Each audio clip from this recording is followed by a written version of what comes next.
this is an iHeart podcast. Guaranteed human. This is Ryder Strong, and I have a new podcast called The Red Weather. In 1995, my neighbor, Anna Trainer, disappeared from a commune. It was nature and trees and praying and drugs. So no, I am not your guru. And back then, I lied to everybody. They have had this case for 30 years. I'm going back to my hometown to uncover the truth. Listen to The Red Weather on the iHeartRadio app, Apple Podcasts, or wherever you get your podcasts. You know Roald Dahl. He thought up Willy Wonka and the BFG. But did you know he was a spy? In the new podcast, The Secret World of Roald Dahl, I'll tell you that story and much, much more. What? You probably won't believe it either. Was this before he wrote his stories? It must have been. Okay, I don't think that's true. I'm telling you, the guy was a spy. Listen to The Secret World of Roald Dahl on the iHeartRadio app, Apple Podcasts, or wherever you get your podcasts. Then she says, have you seen a photo of my son? And I'm like, who is this person? Welcome to the Boys and Girls Podcast. Arranged marriage is basically a reality show, and you're auditioning for your soulmate. And who's judging? Only your entire family. I sacrificed myself to this ancient tradition, hoping to find love the right way. And instead, I found chaos, comedy, and a lot of cringe. Listen to Boys and Girls on the iHeartRadio app, Apple Podcasts, or wherever you get your podcasts. Hey everyone, it's Emily Simpson and Shane Simpson from the Legally Brunette podcast. Each week, we're bringing you true crime through a legal lens. Whether you want all the facts on the disappearance of Nancy Guthrie, or you still need to wrap your head around the Diddy verdict, we're breaking it all down step by step. And we're not just lawyers, we're also husband and wife. It makes for some pretty entertaining episodes. Listen to Legally Brunette on the iHeartRadio app, Apple Podcasts, or wherever you get your podcasts. Talking to your kids about the dangers of vaping can be hard. Getting them to listen to hot gossip is easy. So here's some drama you could share with your kid. Dude, did you hear about Cassie and Jake? No, but did you hear that vaping can cause irreversible lung damage and nicotine affects brain development? Nuh-uh.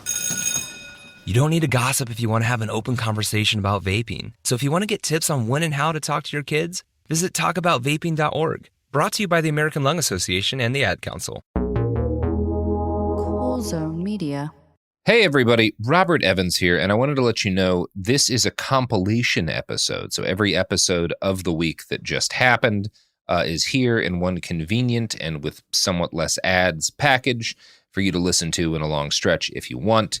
If you've been listening to the episodes every day this week, there's going to be nothing new here for you, but you can make your own decisions. Welcome to It Could Happen Here, a podcast about things falling apart and how to put them back together again. I'm your host, Mia Wong. This is a story about Boeing. I'm going to lay my cards on the table from the start. I'm from Chicago, but my family is from Seattle. Some of my aunts and uncles worked for Boeing in the 80s on the airline side. Some of our closest family friends worked there for much, much longer than that.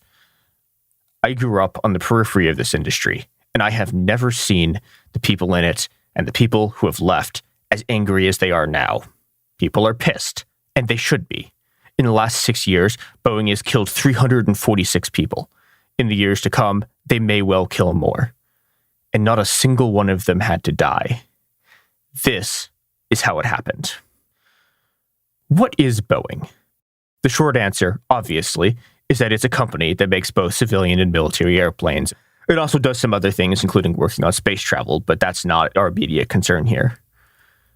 The long answer, however, and it's the long answer that we need, is that Boeing is the poster child for the post-World War II labor corporate militarist alliance. Boeing itself was a sometimes uneasy alliance of workers, engineers, and the Army that made civilian and military airplanes. This is also not a terrible description of the entirety of the post-war United States, with the proviso that the airplanes the US was making were dropping bombs at Vietnam. The unwinding of Boeing that we're all watching today, as doors fall off of planes and more are grounded, is the unwinding of that America. Here, I turn to the anthropologist David Graeber from his book, The Utopia of Rules. Quote, I think what happened is best considered as a kind of shift in class allegiances on the part of the managerial staff of major corporations. from an uneasy de facto alliance with their own workers to one with investors. As John Kenneth Galbraith long ago pointed out, if you create an organization geared to produce perfumes, dairy products, or aircraft fuselages, those who make it up will, if left to their own devices, tend to concentrate their efforts on producing more and better perfumes, dairy products, or aircraft fuselages, rather than thinking primarily of what will make the most money for shareholders. What's more, since for most of the 20th century, a job in a large bureaucratic megafirm meant a lifetime promise of employment, everyone involved in the process, managers and workers alike, tended to see themselves as sharing a certain common interest in this regard, over and against meddling owners and investors. This kind of solidarity across class lines even had a name. It's called corporatism. One mustn't romanticize it. It was, among other things, the philosophical basis of fascism. Indeed, one could well argue that fascism simply took the idea that workers and managers had interests in common, that organizations like corporations or communities formed organic wholes, and that financiers were an alien parasitic force and drove them to their ultimate murderous extreme. Even in its more benign social democratic versions in America or Europe, the attendant politics often came tinged with chauvinism, but they also ensured that the investor class was always seen as, to some extent, outsiders, against whom white-collar and blue-collar workers could be considered, at least to some degree, to be in a united common front. Now, as a product of the united front between workers and managers, the corporatist system of the post-war era had a very different conception of what a corporation is. It was a social entity composed of a variety of classes and had an obligation to take care of them. It had an obligation to its workers, to its engineers, to its customers, and even to its country. By absorbing unions into the corporate system, the system itself had been forced to adapt a more sociological self-conception that vastly differed from the ways corporations both view themselves and behave today. As Graeber notes, this class coalition largely wrote capitalists out of the equation, reducing them to mere holders of stock, not managers. In Boeing's case, those managers were engineers at basically all levels of the company. Now, we must note here that in the post-World War II era, engineers were extremely powerful. And this is not just true of capitalist nations.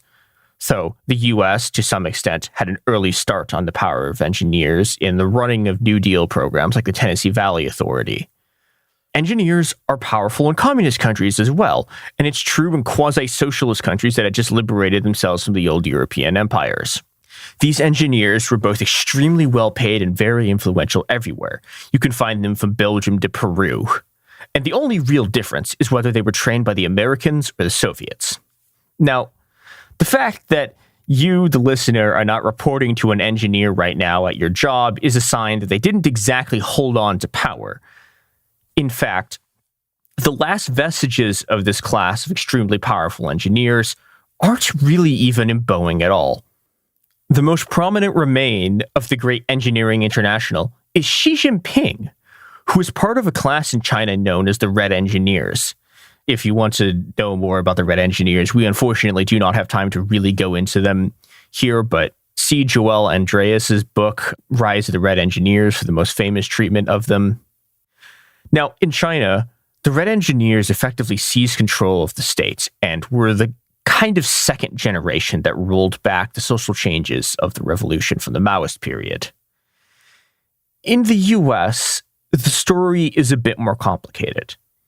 In some places, the engineers as a class were rolled up and brutally destroyed in a war with a newly ascendant finance class.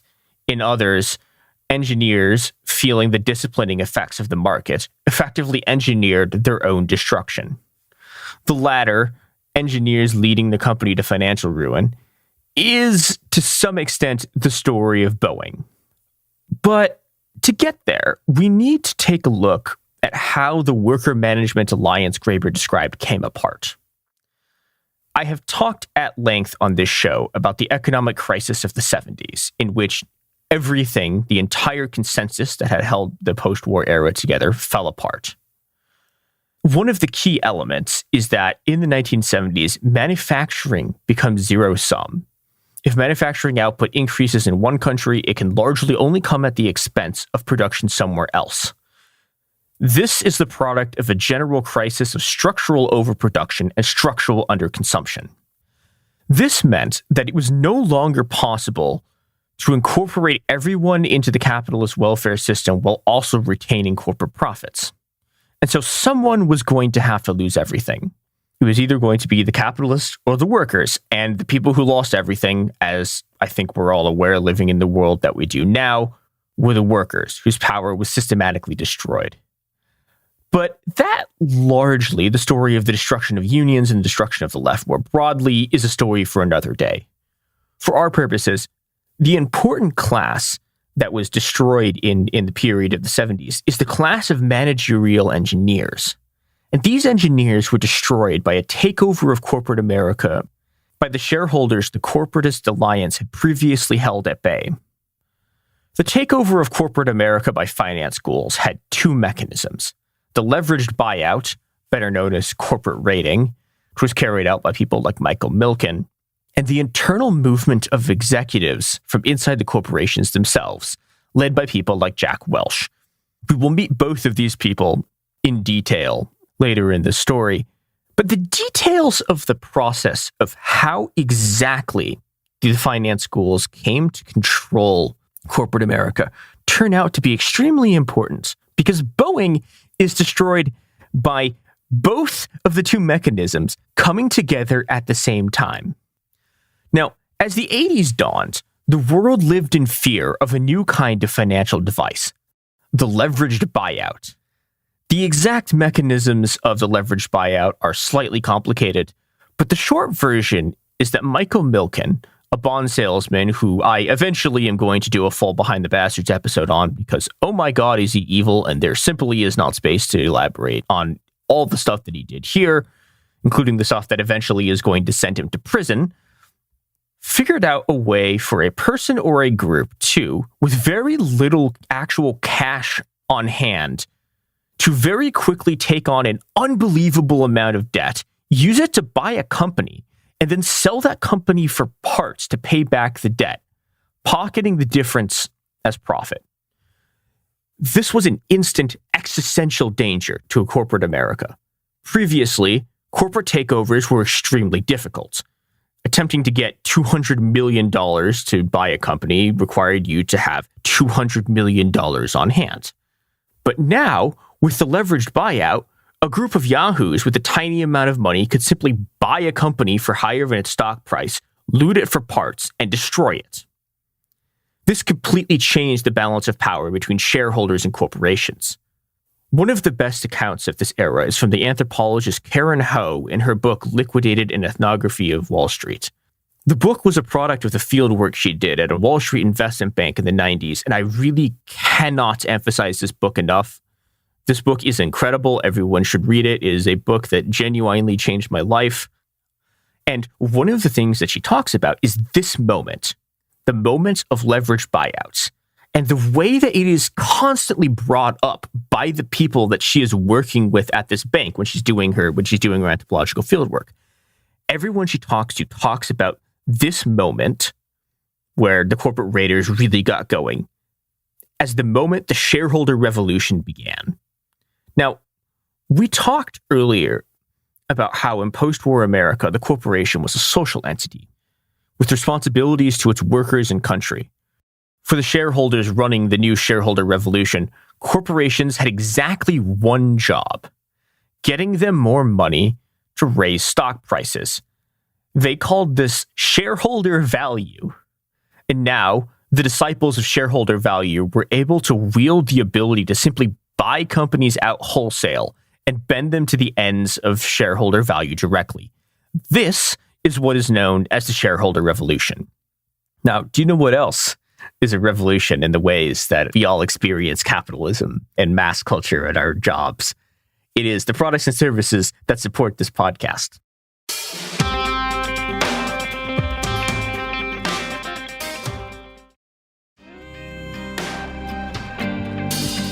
We're back.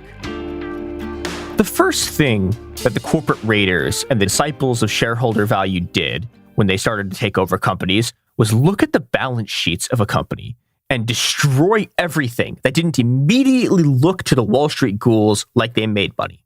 Now, what are the assets on a balance sheet that do not immediately increase stock price? Because again, they look like costs, right? The two assets that don't immediately contribute are funds allocated for research and development and pensions, the darlings of the workers and engineers who comprised the previous corporatist regimes. Mass layoffs followed. Companies were reduced to debt financing mechanisms for the corporate raiders who took on the debt to acquire them. Worse still, as Karen Ho observes, even companies ran by the old elite were forced to embrace the same methods the raiders were using because the only way to keep the raiders from buying your company was by increasing your stock price. And the only way to increase your stock price was to appease the shareholder value fanatics.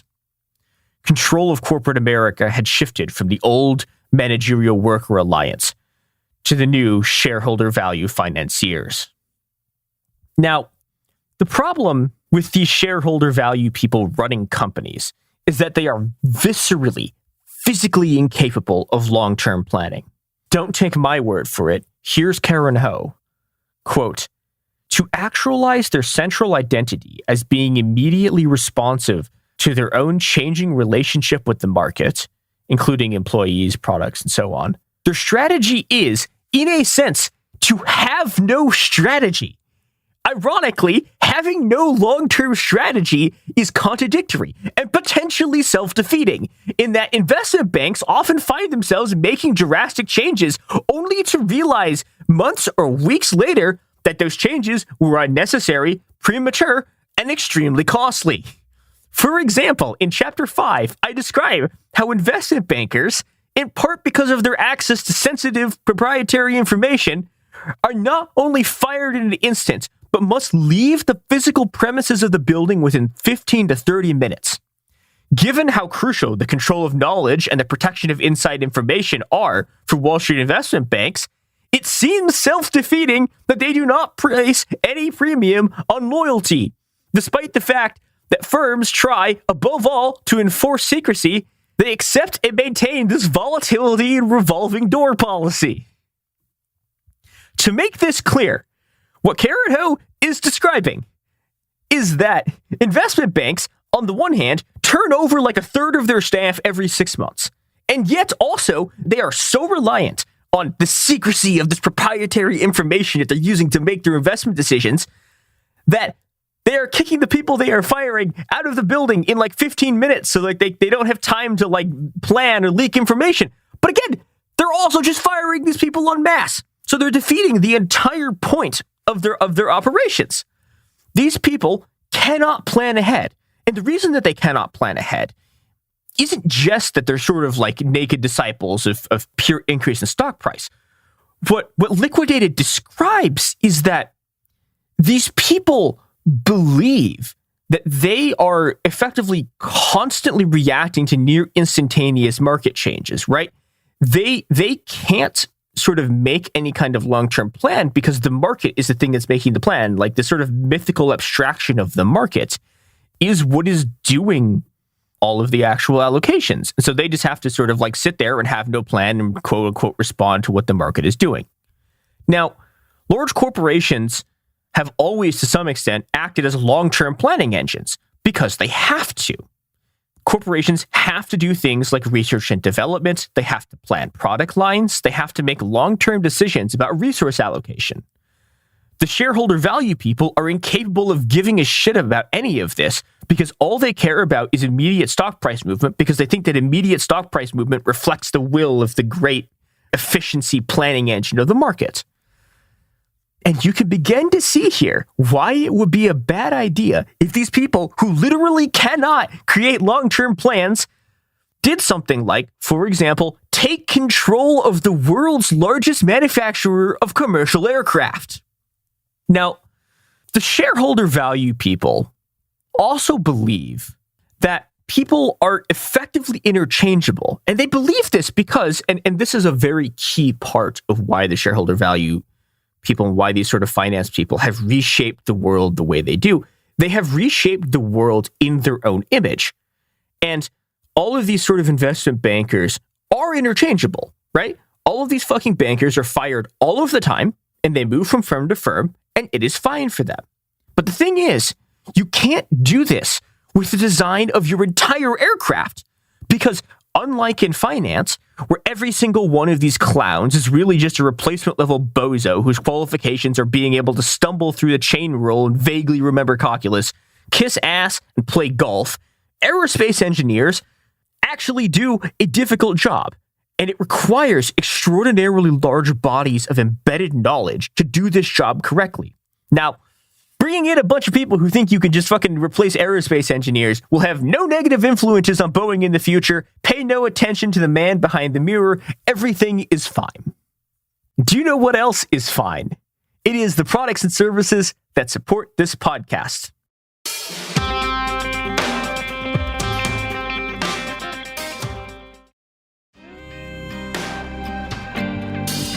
And we are back.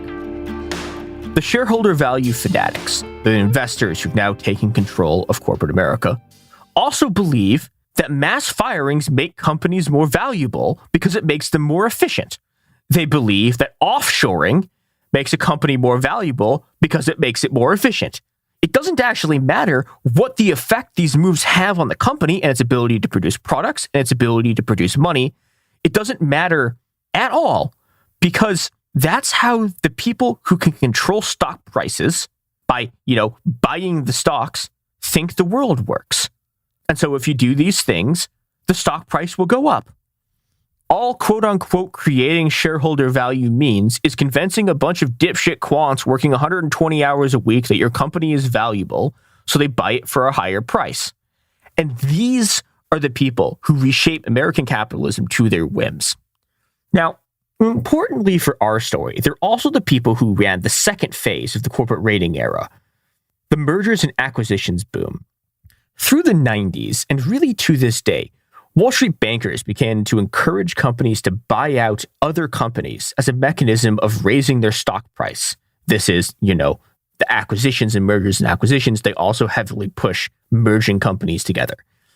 In the 90s, the buzzword behind this was quote unquote synergy. Buying companies or merging companies could, quote, leverage synergies between companies to grow shareholder value. Outside of the shareholder value fantasy land, most of these mergers and acquisitions either did nothing to help the company if the acquisitions were small, or were a complete disaster that destroyed both companies. The bankers who orchestrated these mergers and acquisitions didn't give a shit, though, because they got paid on commission. It did not matter to them what happened afterwards. All that matters is that the deal goes through. And this is where we return to Boeing, because in 1997, Boeing made an acquisition that would fuck the company forever. They bought one of their longtime rivals, an aircraft company known as McDonnell Douglas. Now, hitherto, Boeing had been relatively insulated from the shareholder revolution. McDonnell Douglas, however, was not. Its CEO was a man with the incredible name Harry Stonecipher. Stonecipher is different from most aerospace executives because he wasn't a McDonnell Douglas corporate man. He came from Jack Welch's General Electric. And it's here we need to introduce the other mechanism through which the shareholder revolution was realized. A new breed of CEOs led by the man himself, Jack Welch. Now, we are not going to spend an enormous amount of time talking about Jack Welch in this episode, because Hit Cool Zone Media Podcast, Behind the Bastards, has 3 hours of episode about this man, which you should go listen to. They're good. The short version of it that we're going to give here is that Jack Welch is the man who invented the mass layoff. He was one of the first CEOs to figure out that, again, you could raise stock prices by selling off profitable divisions and firing workers who were making the company money, because shareholders are ideologically driven maniacs who would believe Welch's manipulated balance sheets that showed the company was doing better than ever, even as it sold off all of its assets. He was also one of the first people to start practicing mass outsourcing, replacing workers directly employed by General Electric with contractors. Soon, he was outsourcing entire divisions. Offshoring followed. Welch moved jobs from highly paid and highly trained union employees in the US to ununionized workers in places like India and Mexico. I think people generally kind of understand that offshoring lowers quality, but why does that actually happen? It's not about something like the natural skill of the workers, which is the way it can kind of be presented in these sort of nationalist accounts. It is about the level of violence that can be inflicted on people. In places like India and Mexico and China, there is an extraordinary amount of violence that can be inflicted on the working class. And because of this violence, because of their ability to destroy unions, and because of their ability to force people into poverty by taking their land, people get paid less money to work faster. And those people who are being paid less money to work faster with worse training are going to be worse at a job than people who are paid more to do it better slower. And Jack Welch wants this. He wants to sell shitty low-cost products because they're cheaper to make than anything that actually works. The long-term consequences of this are a disaster. Welch drove General Electric, one of the greatest engines of American capitalism, for a century into the ground. Even after a massive government bailout in 2008, it barely exists today. Harry Stonecipher, the CEO of the company Boeing was about to buy, said this about Jack Welch, quote, "Certainly, Jack Welch is one of the great leaders in my mind. And of course, he was selected as CEO of the century by Fortune magazine a couple years ago. And of course, about 20 years ago, that same magazine coined the phrase Neutron Jack. And of course, they vilified him at every turn. Neutron Jack, by the way, refers to like a neutron bomb, because effectively what he was doing was firing all of the workers and leaving only the sort of like physical capital assets, like leaving all of the machines intact, which is what a neutron bomb is supposed to do. Let's go back to the quote. Quote, "Jack had a style that was one of trying to change the environment, not to just deal with the environment. So he inspired people. So he certainly won." So Stonecipher is a disciple of Welch, and he immediately starts running the Jack Welch playbook. And lo and behold, McDonnell Douglas was failing when Boeing bought it for $14 billion. And again, like, Boeing at this point controls like 65% of the commercial aviation market. McDonnell Douglas controls like 5%. Right? So this should have been like Goliath eating David for breakfast. But the merger didn't go as planned. Instead of the massive Boeing running the tiny McDonnell Douglas executives effectively hijacked Boeing and installed themselves in positions of power. Stonecipher and his cadre of shareholder value fanatics began to consolidate their position and drive out the previous Boeing regime. The capstone of this project was moving Boeing headquarters from Seattle, where it had been since William E. Boeing founded the company in 1916, to Chicago as a way to shift the physical center of power of the company away from Boeing's engineers and workers and towards the McDonnell Douglas finance schools. Then they began to run the Jack Welch playbook on Boeing in earnest. Every single account of Stonecipher's takeover that I've written quotes this exact same line. Quote, "When people say I changed the culture of Boeing, that was the intent, so that it's run like a business rather than a great engineering firm." And what Stonecipher is really talking about here, and what everyone is really saying when they talk about, the culture shift of Boeing in this period, what this really is a change in the balance of powers between the engineers and workers who actually make the planes and the finance schools who own the company. Stonecipher wanted to crush the engineers and workers so he could run Boeing like a business. And when he says like a business, he doesn't actually mean run it like a business. He means run the company like a finance guy. And finance guys don't build planes, which is what Boeing had previously been doing. Finance guys create shareholder value, which is to say that they make stock prices go up. So if you're just trying to raise stock prices, you don't actually need to make an airplane. You can outsource the different parts of building the airplane to a bunch of random shops around the world who work extremely fast, don't have much of an idea of what they're doing, and do a terrible job. Long term, of course, this is an absolute disaster. There are very good reasons to keep the production line for something as complicated as commercial aircraft in-house. Efficiency, consolidation of knowledge, quality control, etc., etc. But outsourcing is great for the stock price. And it's the Jack Welch model. Selling shitty products for cheap works, kind of, if you're General Electric making a light bulb. But when Boeing uses these same principles to build an aircraft, people begin to die.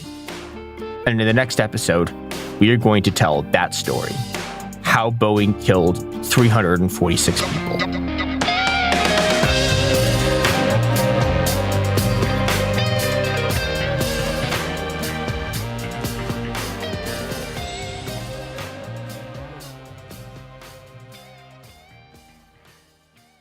Usually on This Podcast Will Kill You, we talk about the diseases, infections, and biological threats that can make us really sick. But right now, we're doing something a little different. We're stepping back and looking at what the human body needs to keep going. When you consider what we know about sleep in humans, there's one rule that comes out. We are predictably unpredictable sleepers. We're talking about why sleep works the way it does, why our bodies don't follow neat rules, and why modern life makes rest so hard to come by. The second half of our series takes us to the digestive system with a multi-part series on what happens after we eat. Okay, I just have to say that all of my favorite words apparently are digestive words. Sphincter, peristalsis, duodenum. It's fascinating, it's funny, and it matters so much more than you think. Episodes of our new series run from January 20th through February 17th, with new episodes every Tuesday on the Exactly Right Network. Listen to This Podcast Will Kill You as part of the Exactly Right Network on the iHeartRadio app, Apple Podcasts, or wherever you get your podcasts. You know Roald Dahl, the writer who thought up Willy Wonka, Matilda, and the BFG. But did you know he was also a spy? Was this before he wrote his stories? It must have been. Our new podcast series, The Secret World of Roald Dahl, is a wild journey through the hidden chapters of his extraordinary, controversial life. His job was literally to seduce the wives of powerful Americans. What? And he was really good at it. You probably won't believe it either. Okay, I don't think that's true. I'm telling you, the guy was a spy. Did you know Dahl got cozy with the Roosevelts, played poker with Harry Truman, and had a long affair with a congresswoman? And then he took his talents to Hollywood, where he worked alongside Walt Disney and Alfred Hitchcock before writing a hit James Bond film. How did this secret agent wind up as the most successful children's author ever?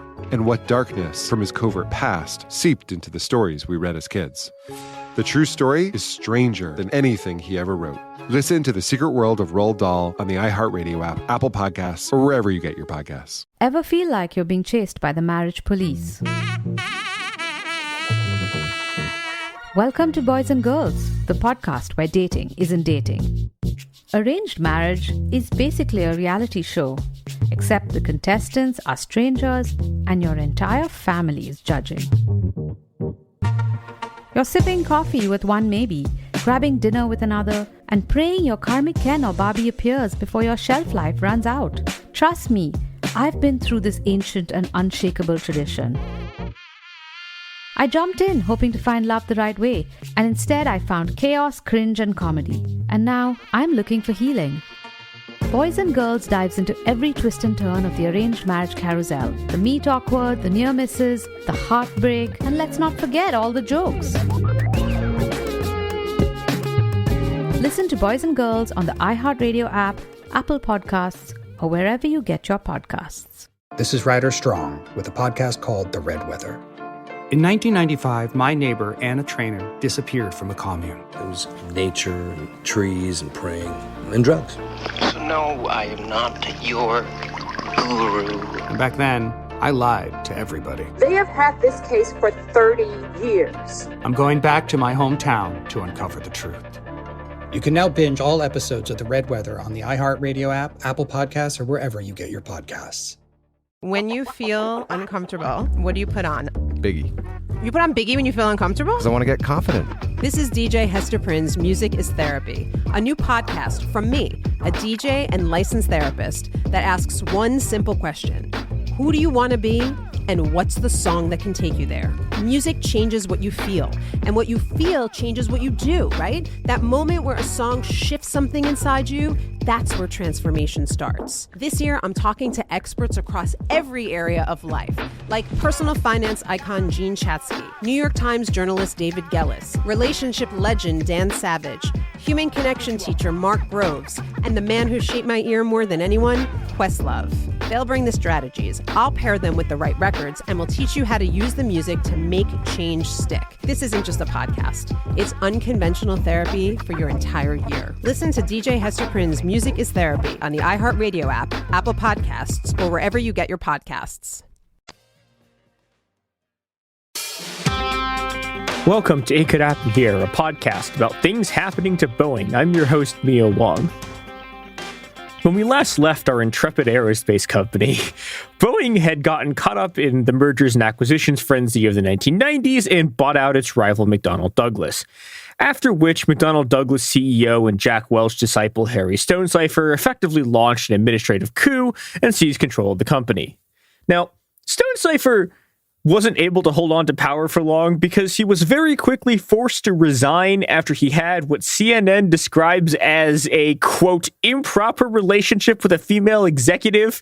So things are going great for everyone. I'm realizing reading the script that I should mention, it wasn't like an abuse thing. It's just that he was having a relationship with one of his subordinates, which is also not great, but it wasn't good, and he gets kicked out almost immediately. But by the time he was forced out, his model for how Boeing should work going forwards, the layoffs, the outsourcing, slashing the research and development budget, and above all, taking power from engineers and giving it to the shareholder value fanatics, had already been embedded at the core of Boeing's management structure. Here's journalist Natasha Frost writing in Quartz.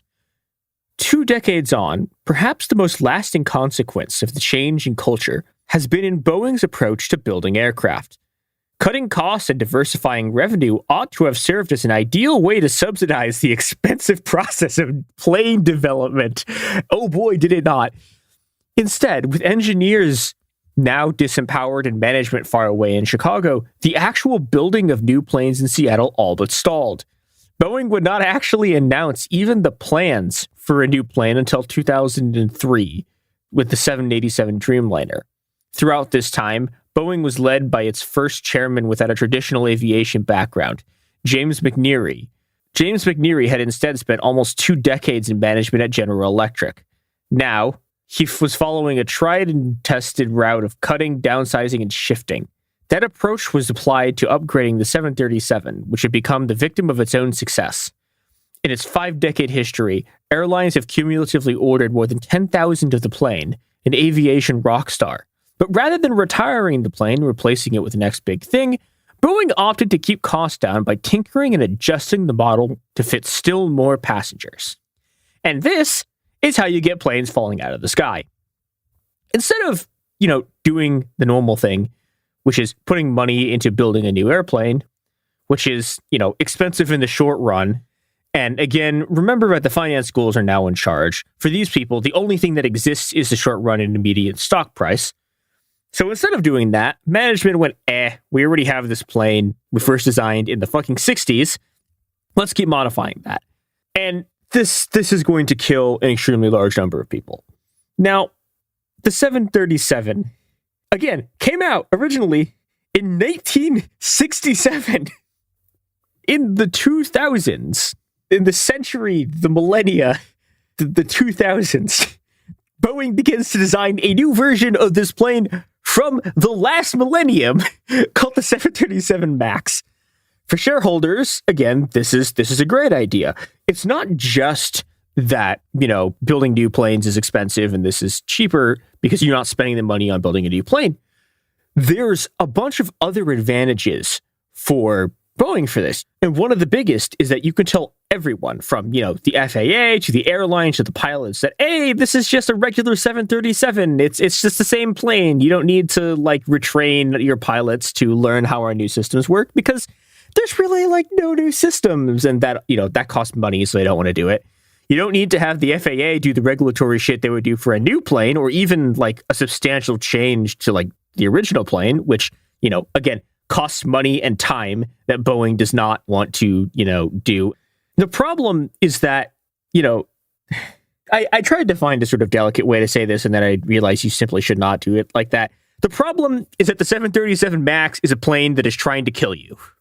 If you know anything about this story, you're probably assuming that when I say this plane is trying to kill you, I'm talking about the Maneuvering Characteristics Augmentation System, or MCAS, the piece of software that directly caused the crashes. And to some extent, I am talking about MCAS. We'll get into it in a second. It absolutely did kill all those people. But I think there's a problem with a lot of the way the story has been covered, which is that a lot of the coverage of this has been obsessively focused on the software problem, specifically on MCAS. And I understand why people focus on the software. It is the immediate cause of the crash. But the real problem with the 737 MAX is that the actual physical plane is also trying to kill you. And the software, MCAS, was developed to, again, stop the plane from trying to kill you. Now, that software is also trying to kill you, but both the software and the physical plane are trying to murder you. So, what do I mean when I say the physical plane is trying to kill you? For this, I'm going to turn to an actual engineer and pilot, Gregory Travis, who wrote probably the best piece in the technical details of this whole problem that I've seen for IEEE Spectrum. IEEE is the Institute of Electrical and Electronics Engineers. They know what they're talking about. Spectrum's their magazine. So the initial problem, as Travis explains, was this. The original 737 was designed for 1960s engines. Modern airplanes have way bigger engines because due to a bunch of engineering stuff that we're not going to get into here, large engines are more efficient than small engines. And this is a huge deal for aircraft, which consume unbelievably large quantities of extremely expensive fuel. The safe and sensible, but again expensive option would have been to design a new aircraft to replace the 737 that is actually designed to accommodate the new giant engines. The cheapskate option would be to just bolt the new giant engines onto the old plane design. Now, the problem is that the only way to do this is to move the engines forward. The engines on the 737 are, under the wing, which is like the normal thing. But the engines would no longer fit under the wing because they were too large. And moving the engines forward changes where the thrust is coming from. Here's Travis, quote, "Now, when pilots applied power to the engine, the aircraft would have a significant propensity to pitch up or raise its nose." Now, this, as you might expect, is not good. It is quite bad. I mean, airplanes, and Travis talks about this, airplanes do kind of naturally do this a little bit. This plane does it way, way more than it's supposed to. So here's where things unfortunately get a bit technical. So the nose going up increases something called the angle of attack. I'm going to read a description of this. Fully understanding exactly how the angle of attack works is not enormously important to understanding the story, but, the crux of this story is angle of attack sensors not working. So we have to explain it a little bit. Quote, "The angle of attack is the angle between the wings and the airflow over the wings." So if you want to understand exactly what this is, go read the piece. The important thing for our purposes is that if the angle of attack gets too high, right? If the plane's sort of level and is flying normally, the angle of attack is like 0, but the angle of attack can get higher as if you're not flying like level. And if the angle of attack gets too high, the plane stalls. And this is one of the ways that you crash a plane. Worse still, in the 737 MAX, basically the engine casings themselves can, at high angles of attack, work as a wing and produce lift. And the lift they produce is well ahead of the wing's center of lift, meaning the engine casings will cause the 737 at a high angle of attack to go to a higher angle of attack. This is aerodynamic mispractice of the worst kind. An airplane approaching an aerodynamic stall cannot, under any circumstances, have the tendency to go further into the stall. This is called, quote, dynamic instability, and the only airplanes that exhibit that characteristic, fighter jets, are also fitted with ejector seats. So let me try to kind of explain the sort of crux of this. Well, A, they've managed to position the engines in such a way that the engines can act as a wing, which is insane. And B, once you get to a high enough angle of attack, which again, the higher the angle of attack you're at, the more risk you're at of stalling, the plane starts trying to kill you by making the angle of attack increase. It is a feedback loop that means when you start to stall, the airplane makes you stall more. Planes are not supposed to do this. Again, and I cannot emphasize this enough, quote, "This is called dynamic instability, and the only airplanes which exhibit this characteristic, fighter jets, are also fitted with ejector seats." So again, this is a thing that is dangerous enough that, again, regular civilian airplanes are not supposed to do this. They do it on fighter jets because fighter jets are doing things that planes aren't supposed to do. And you can leave the plane if it fucks up and does something like this. And the worst part about this is that you can kick off this problem by trying to get the plane going faster, while it's going slow. What part of flying a plane does it start slow, is kind of at a high angle of attack, and then has to go faster? Oh, wait, takeoff, the thing you have to do every single time you fly. This is fucking batshit. No one would intentionally design a new airliner like this. right? No one, like not even modern. I mean, like Boeing's like other airplanes, like even the modern ones, even the Dreamliner doesn't fucking do this, right? It's completely nuts. The only way that you could get something like this is as a pure product of trying to bolt increasingly large engines onto a plane from the 60s because you are too cheap to try to do anything new. But you know who isn't afraid of doing new things? It's the products and services that support this podcast. We've never gotten a Boeing ad, but if it was going to happen, I guess it'd probably happen now. Dear God.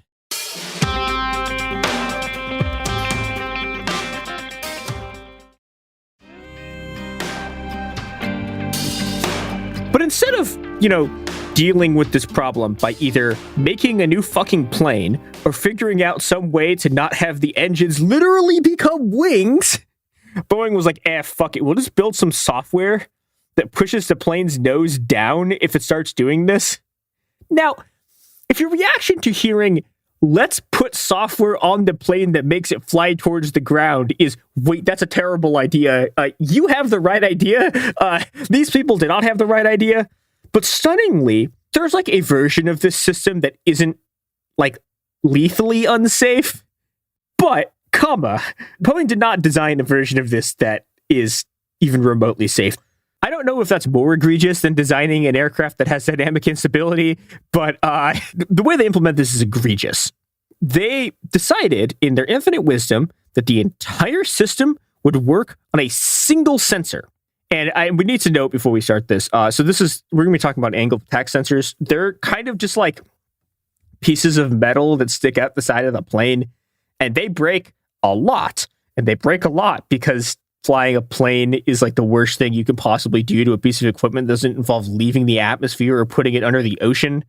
Yeah, so here's from the Seattle Times, which the Seattle Times actually, because, Boeing has traditionally been in Seattle, like does a lot of very, very good coverage on this. They have good sources. Yeah, from the Seattle Times. Quote, the most controversial deal of the MCAS design has been the reliance on a single angle of attack sensor. Of both of the deadly flights, everything started with a faulty sensor. In the second crash in Ethiopia, the data trace strongly suggests that the sensor was destroyed in an instant, likely by a bird strike. There are two such sensors, one on either side of the fuselage. Why didn't Boeing, especially after discarding the G-force as a trigger, use both angle of attack sensors? The thinking was that requiring input from two angle of attack sensors would mean that if one failed, the system would not function. Now, the article goes on to talk about how their justification for why they only use one sensor. And they talked about the safety and simplicity of not wanting to add complexity to a system, because if you have two things that you're running for, it's slightly more complex than having one thing that you're running from. Now, this kind of sounds reasonable at first glance, but first off, if your plane has dynamic instability that causes it to snowball into stalling, and this software system to make it not do that is so important you can't risk it not being on if one of the two sensors breaks, then maybe you shouldn't have designed your plane like this. And second, this entire system violates every design principle that you see in sort of like Boeing's good aircraft design for simplicity and safety risk. And I want to go back to that Spectrum article because it lays out how this kind of thing is supposed to work. Quote, there were two sets of angle of attack sensors and two sets of pitot tubes, one on either side of the fuselage. Normal usage is to have the set on the pilot side feed the instruments to the pilot side, and the set on the co-pilot side feed the instrument to the co-pilot side. That gives a state of natural redundancy in instrumentation that can be easily cross-checked by either pilot. If the co-pilot thinks his airspeed indicator is acting up, he can look over at the pilot's airspeed indicator and see if it agrees. If not, both pilot and co-pilot can engage in a bit of triage to determine which instrument is profane and which is sacred. Now, this is great engineering, right? It is simple, it is redundant, and it allows humans to sort out issues. And like this is a product of what aerospace engineering used to be, and we still have this in the world, but the fact that there are a bunch of very, very good engineers who have spent an enormously long time trying to work out how this kind of stuff should work. Modern Boeing was like, well, instead of our system where multiple sensors can be cross-referenced by pilots, and the pilots can then disable the system, fuck that. What if we instead use a single sensor that can't be overridden? This is a complete violation of Boeing design principle. The thing about Boeing planes is that there isn't supposed to be like automated shit running in the background that pilots don't know about or don't know how to turn off. The pilot is supposed to be in complete control of the plane. You know, the old joke, and I mean, I remember hearing this like every once in a while, like when I was a kid, was that Airbus planes, which, you know, Airbus obviously is the rival to Boeing, Airbus planes were, quote, die-by-wire because, you know, they didn't give you control. The documentary that Frontline did called Boeing's Fatal Flaw, which I didn't really use as a source for this, but I just this is the one part that I remember from when I watched this in 2019 about the crash, described how like pilots trusted that they were flying an aircraft designed by Boeing, so there would be a way to kill the system. And again, this is something I remember like from talking to people growing up. You know, so these pilots figured that there'd be a way to kill the system that was forcing the plane down. And they were trying to find it, like they're trying to figure out how to turn the system off in the manual when they died, because they didn't realize the plane wasn't designed by Boeing engineers, it was designed by Boeing shareholders. Going back to the process on how this was added, the stated reason for, again, why you don't want a second sensor is that it, in theory, like adds complexity by adding a second sensor. But, you know, that's actually terrible reasoning from the perspective of engineering, of engineering in general, but also like from the perspective of the engineering that the rest of the plane works on, right? The rest of the plane works on different principles than this, and it works well. And it's something that Travis describes as being a product of the destruction of Bowie's collective knowledge base. But something I don't know, I don't know to what extent Travis, he's kind of writing about this, but I'm not sure that a lot of the people writing about this like understand that like this was the point, right? Destroying this kind of collective knowledge. This is something that was done deliberately, right? This was the inevitable sort of product of Boeing management trying to make the company, quote unquote, run like a business. They were trying to destroy the interpersonal bonds that create this system of collective knowledge. And they were trying to take power out of the hands of the people who had that collective knowledge and put it into the hands of people who you could pay for really cheap and exploit more, who did not have access to that kind of information. Right? This is a case where, like, yeah, you're putting power in the hands of software engineers instead of sort of aviation engineers. Speaking of, I don't know, taking power out of the hands of the consumer and giving it to a corporation, here's ads.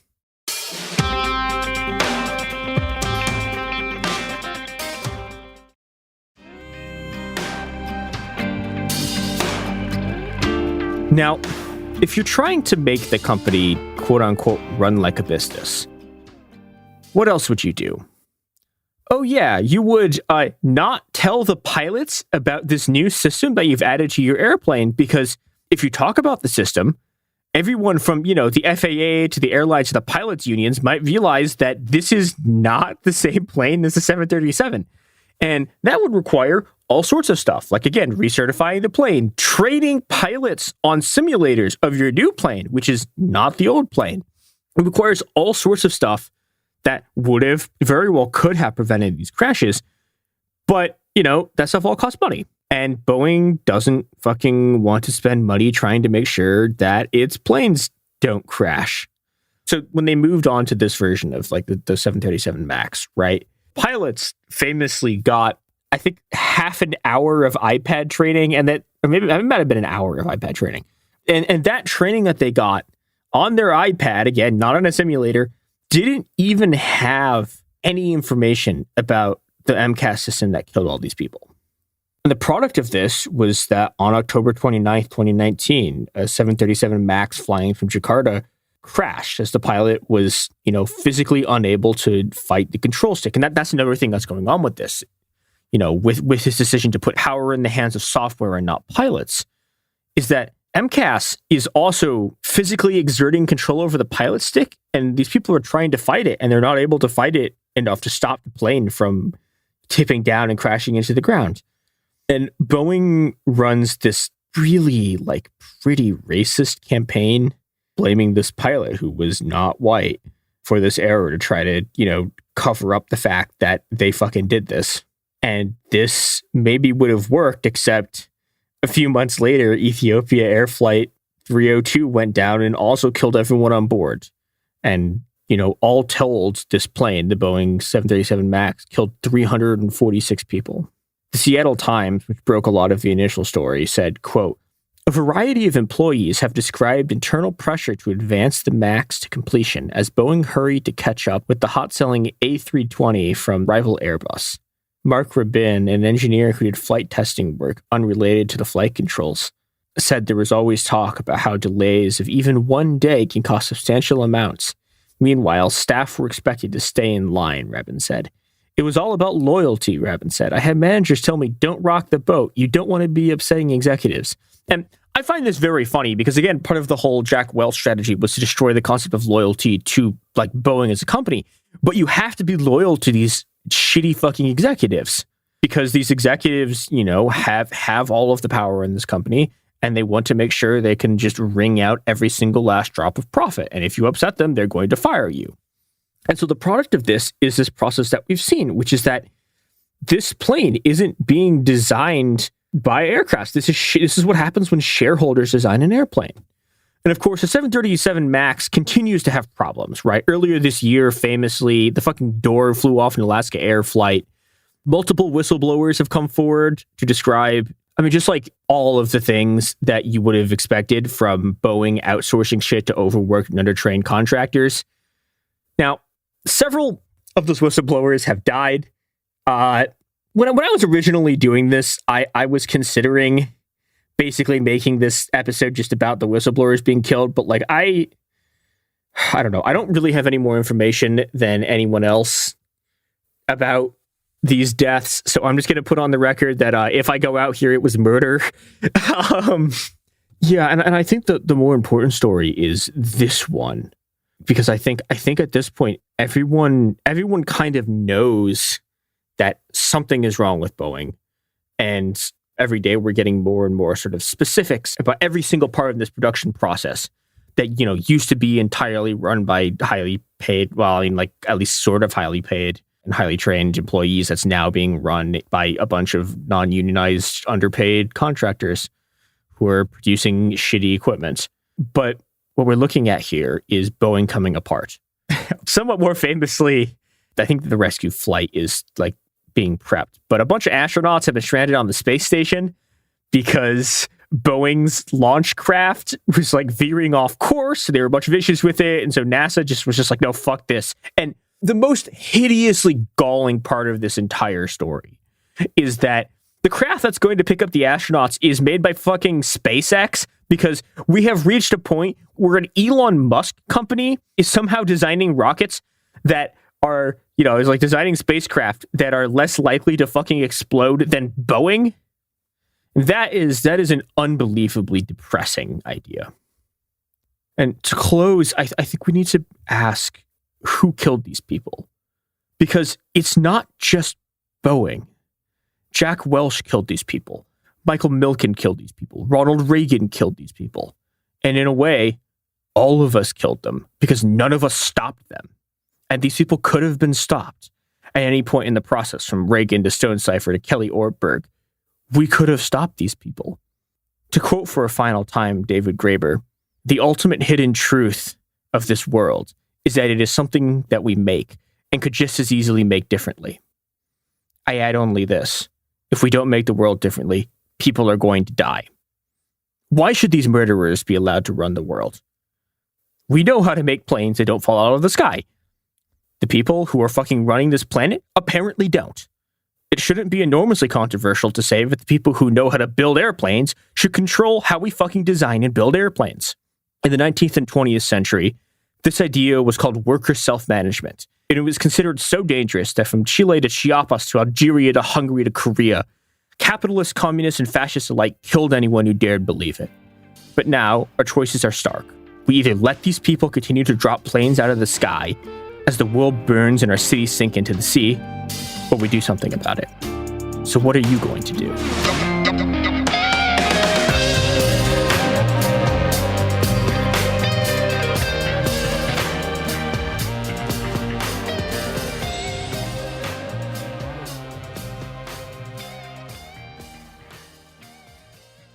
Usually on This Podcast Will Kill You, we talk about the diseases, infections, and biological threats that can make us really sick. But right now, we're doing something a little different. We're stepping back and looking at what the human body needs to keep going. When you consider what we know about sleep in humans, there's one rule that comes out. We are predictably unpredictable sleepers. We're talking about why sleep works the way it does, why our bodies don't follow neat rules, and why modern life makes rest so hard to come by. The second half of our series takes us to the digestive system with a multi-part series on what happens after we eat.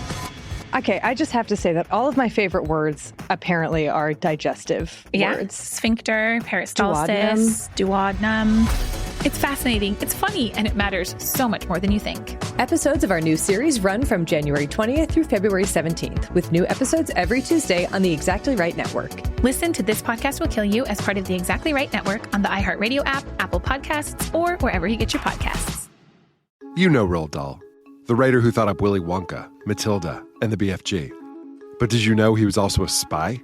Was this before he wrote his stories? It must have been.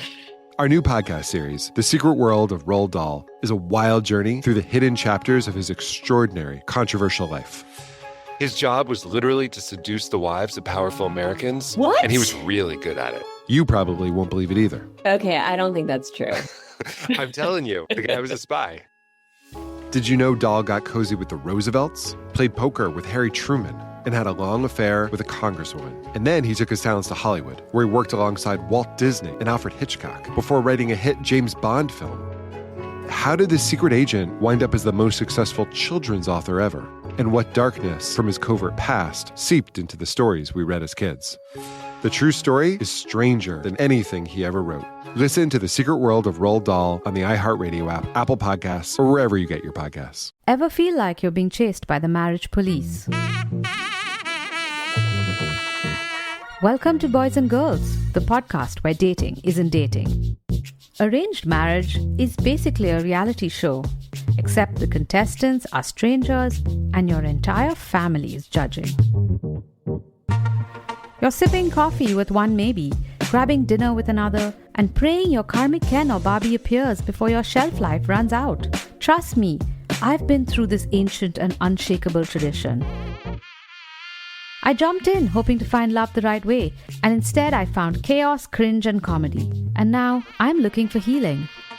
Boys and Girls dives into every twist and turn of the arranged marriage carousel. The meet awkward, the near misses, the heartbreak, and let's not forget all the jokes. Listen to Boys and Girls on the iHeartRadio app, Apple Podcasts, or wherever you get your podcasts. This is Ryder Strong with a podcast called The Red Weather. In 1995, my neighbor, Anna Trainer, disappeared from a commune. It was nature and trees and praying and drugs. So no, I am not your guru. And back then, I lied to everybody. They have had this case for 30 years. I'm going back to my hometown to uncover the truth. You can now binge all episodes of The Red Weather on the iHeartRadio app, Apple Podcasts, or wherever you get your podcasts. When you feel uncomfortable, what do you put on? Biggie. You put on Biggie when you feel uncomfortable? Because I want to get confident. This is DJ Hester Prynne's Music is Therapy, a new podcast from me, a DJ and licensed therapist that asks one simple question. Who do you want to be? And what's the song that can take you there? Music changes what you feel, and what you feel changes what you do, right? That moment where a song shifts something inside you, that's where transformation starts. This year, I'm talking to experts across every area of life, like personal finance icon Jean Chatzky, New York Times journalist David Gellis, relationship legend Dan Savage, human connection teacher Mark Groves, and the man who shaped my ear more than anyone, Questlove. They'll bring the strategies, I'll pair them with the right records, and we'll teach you how to use the music to make change stick. This isn't just a podcast. It's unconventional therapy for your entire year. Listen to DJ Hester Prynne's Music is Therapy on the iHeartRadio app, Apple Podcasts, or wherever you get your podcasts. Hey everyone, this is It Could Happen Here. I am Robert Evans. This is a podcast about things falling apart. Most of this episode is going to be me and James Stout discussing the disaster in North Carolina and elsewhere as a result of Hurricane Helene. But before we get into that, and we'll be talking largely about what this means for your own preparations for future disasters, what we can kind of learn initially from everything that's been happening.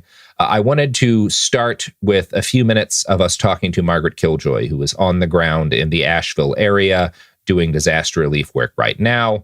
And obviously, The audio here is not up to our usual quality, but it's only about 5 minutes, and then you will get James and I talking crystal clear into your ears. So here is Margaret. Hi, everyone. I just got on the ground about 2 hours ago and immediately have been basically running around with my van, delivering food to different places just because van did van thing. And it's intense. Everyone is having an intense time, but also at the same time, there's more people are out walking around and riding bikes, and, there's hundreds of people gathering at every place that's passing out food and water. And there's a very kind of community spirit happening right now. I'm actually recording this from up in Marshall, which is a small town immediately north of Asheville that also has a mutual aid distribution hub. We just came up here to drop stuff off. And even in the 20 minutes that I've been here, other people have come with pickup trucks full of harm reduction supplies and diapers and just all the things that people need. And everyone is trapped on basically little islands, right? There's a very different style of flood than when you have like a coastal flood. And what's happened is that the houses that are near the river have been destroyed. And the roads, a lot of them have been destroyed, and a lot of them went underwater for a long time. And so all the infrastructure is down. But many of the houses, at least as I record this, seem to be intact and doing well. And what it is that everyone is just trapped and isolated. Most people don't have food, water, sewage, or even cell signal, although cell signal is kind of the first thing to come back. And power is starting to filter back in, and we're hoping that some places are maybe getting water. But one of the things that's kind of come up is that, again, because it's in the mountains, it's a very different setup. It's a very different culture and community. And one of the things that's happened is that, a lot of people have wells. And so immediately the problem has been more about distribution of water and also getting generators to people who have wells so that they can pump. A friend of mine got a generator pretty quickly and, pulled 1,000 gallons out of their well right away to get and distribute around. And there's just while I was waiting outside my friend's house, someone drove by and asked us if we needed water, and then asked us if we knew about each of the neighbors and who did and didn't have water. Yeah. And one of the things that makes me think of is like having the generator, having the well, that's great. The kind of thing that maybe people wouldn't think about as much is having the ability to put 1,000 gallons of water in something. Which totally seems like it was also crucial and is probably would have been lower down the list for a lot of people, but there's really no replacing it when you need it. Totally. But one of the things that, again, I'm not trying to say that everything's fine here. It's very much not fine. For example, the only federal response that anyone is talking about is that ICE is already in the area. So before anyone has been given food by the federal government, they have sent ICE to detain people and question people. At least that is the word on the ground. Obviously, details and truths come later when you're in a crisis situation. But we do know that ICE is on the ground, and no one I've talked to has seen much in the way of federal response besides law enforcement. But one of the things that's happened here is that a lot of people have pickup trucks in Appalachia. And so a lot of people have, you call them water buffaloes, the big water tanks that you can put in a pickup truck or a trailer. I definitely left this feeling, my first, I drove with my van full of stuff and on the highway and being passed by pickup trucks pulling flatbeds full of pallets of water and things like that. But then even, in the city, people are driving around in trucks and filling them up with water and delivering them. But don't get me wrong. Yeah, if you're preparing, think about how to deliver water. Even some of the things for me, for example, the city government has been doing some things. And there are places where people can go and fill up water containers, but they don't have the water containers. So the people who were prepared by having a couple 5-gallon totes in their basement are in a much better position. And so that's like some of the things that I brought for some of my friends. It's literally just a couple 5-gallon water containers so that people can go get them filled up.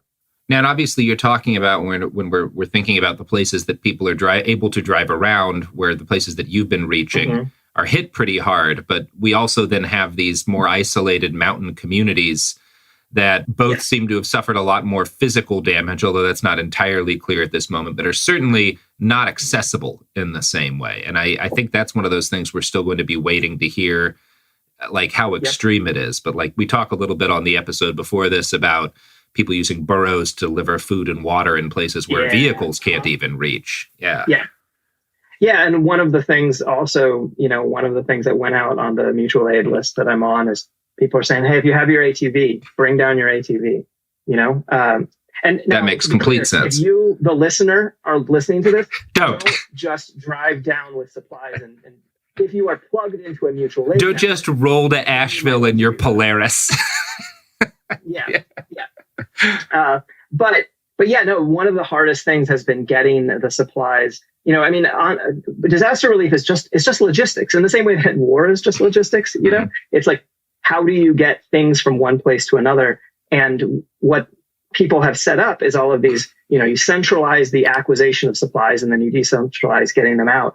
But yeah, people have been working. I'm going to know more about what people have been doing to get things out. But I've already talked with people or heard from people who, you know, were getting rescued by people with handsaws, right? And then one of the main things that people are doing is that there's chainsaw crews, mutual aid chainsaw crews going around. One of the big asks that I came with a lot of was bar and chain oil, you know, and it's a little bit hard because gas is also until just recently, gas is starting to come back online now. But getting gas for a chainsaw or an ATV or your vehicle has been tricky, but people have been working on that too. Yeah. Well, Margaret, I'm not going to take up more of your time while you try to help in the wake of a disaster, but thank you for being on the ground. Good luck to you and everyone else who's out there. We will be hearing more from you and more about the specifics of what's happened in North Carolina and elsewhere in the wake of the hurricane next week. So thank you, and thank everybody there. Good luck. Yeah, thank you. That is done. I am now going to move on with our previously recorded episode. Here is James and me. Oh, welcome back to It Could Happen Here, a podcast where it's happened for some chunk of our listeners who are probably not listening right now because as we record this on Monday, the 1st, technically a Tuesday, we're just now getting word that internet has come back on, like mobile internet has come back on to parts of Asheville and North Carolina that were incommunicado for several days after Hurricane Helene tore through. You've heard something about this, I'm hoping. I'm hearing different things from friends about how much news attention there seems to be on this. I'm seeing it a lot, but I'm seeing it largely through social. But the gist of it is, I mean, there's a photo I came across right before getting on here where there was a memorial marker for the 1916 flood in Asheville that was knocked out by what used to be a road and was now nothing but rushing water and mud. Beautiful. 3 out of 4 highways into Asheville are down. I heard yesterday from people who were coming in and doing an aid drop that what had been previously a 30-minute drive took 12 and a half hours. Jesus. From the state of the roads and the number of checkpoints and stuff. All of this is pretty common stuff for a natural disaster, obviously amped up in severity because this disaster was correspondingly worse than even most natural disasters tend to be, you know? Yeah, certainly in this country. Yeah, I was just looking through, just doing a little bit of Googling before we got on, and I found a Reddit post from the Asheville subreddit from 2 years ago saying, Asheville is apparently the #1 city in the United States to be a climate haven, according to the CNBC. Although that article, it just made the list of best climate cities, but the original post has been deleted. I don't know if that was earlier or as a result of this, but that is one of like the side stories here is that Asheville is not, we're not talking about one of these coastal cities in Florida that everyone has known as doomed for forever, right? We're not talking about New Orleans, which lovely city, great history, doomed as fuck, and everyone has known it for quite a while. Yeah. We're talking about places that are many miles inland and that something like 2,000 feet elevation. Yeah, like it's certainly not below sea level or even at sea level. Yeah, it's an inland mountainous community. It's just not the kind of threat that people are used to having here. Yeah. And the devastation has been pretty total. Like whole communities wiped out. I think the death toll from the county Asheville is in, let me pull this up to make sure I'm not getting it wrong. I've just now pulled up a story from 30 minutes ago on the Independent that says, at least 143 people have been killed. Yeah, sorry, that's a total death toll from Helene. 40 people in Buncombe County, where Asheville is, 600 people unaccounted for. Governor Roy Cooper has told CNN that there are communities that were wiped off the map. kind of the first thing that I noticed, outside of the footage coming in, was friends of mine, because I've spent a decent amount of time in Asheville. I have friends on the East Coast, including our own Margaret Killjoy, who has a lot more friends in Asheville. And I was in a couple of different signal loops where people were trying to contact their people. And there was a line from one of the folks I was chatting with who had reached out to multiple people in the area and said, I have not heard anything from anyone in Asheville in hours. Nothing is getting in and nothing is getting out. And that seems to be consistent with everyone's experience. Starlink was largely not functional. Starlink doesn't work very well when the weather's really bad. Yeah. Sat phones seem to have had some efficacy. I know some people were getting messages in and out, but they weren't super reliable because sat phones also are reliant upon climatic conditions, right? Yeah. It's certainly better than just trusting your normal cell phone, but it's not going to do great when you've got a fucking hurricane dumping half an ocean on your head. Right. So that was the first thing I was thinking about, because we talk a lot about disaster preparedness, and we talk a lot about having, stuff that would have been useful in this, and that people who were prepared and had water set aside and food set aside were certainly in a better situation, because those both very quickly became problems. I mean, I heard a devastating story of an old folks' home that was completely cut off from the outside and didn't have enough water or food. Hoping that story ends as well as possible, but there's a lot of stories like that. Yeah. But even outside of that, there were people who were prepared, who had food and water, but who wound up stuck on the roofs of their house because the water just came in so quickly. There was no chance to really get much other than maybe a bag. And when you're stuck up on there, like, what are you going to do if your sat phone, or you don't have a sat phone and that doesn't work, and there's no internet and there's no cell service? Well, that's why we're going to start today talking about ham radios. Yep. Because those motherfuckers, there's actually I'll see if I can pull it up through this. Like, that has been the most reliable way for people in the area to communicate with the outside world, because if it is possible to communicate using technology, you can do it with ham. Yeah, right. yeah. Like, that's just how ham radios be.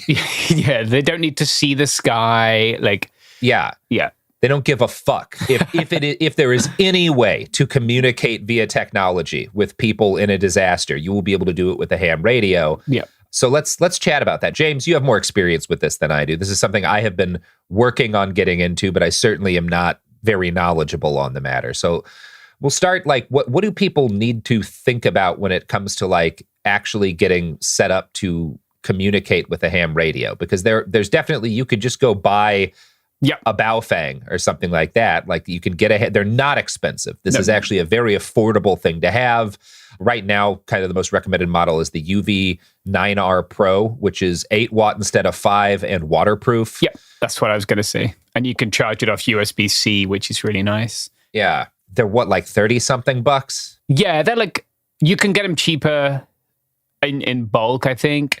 You used to be able to get them cheaper on AliExpress, but it seems like they're kind of hanging them up and charging customs, so you end up not getting them cheaper. Yeah.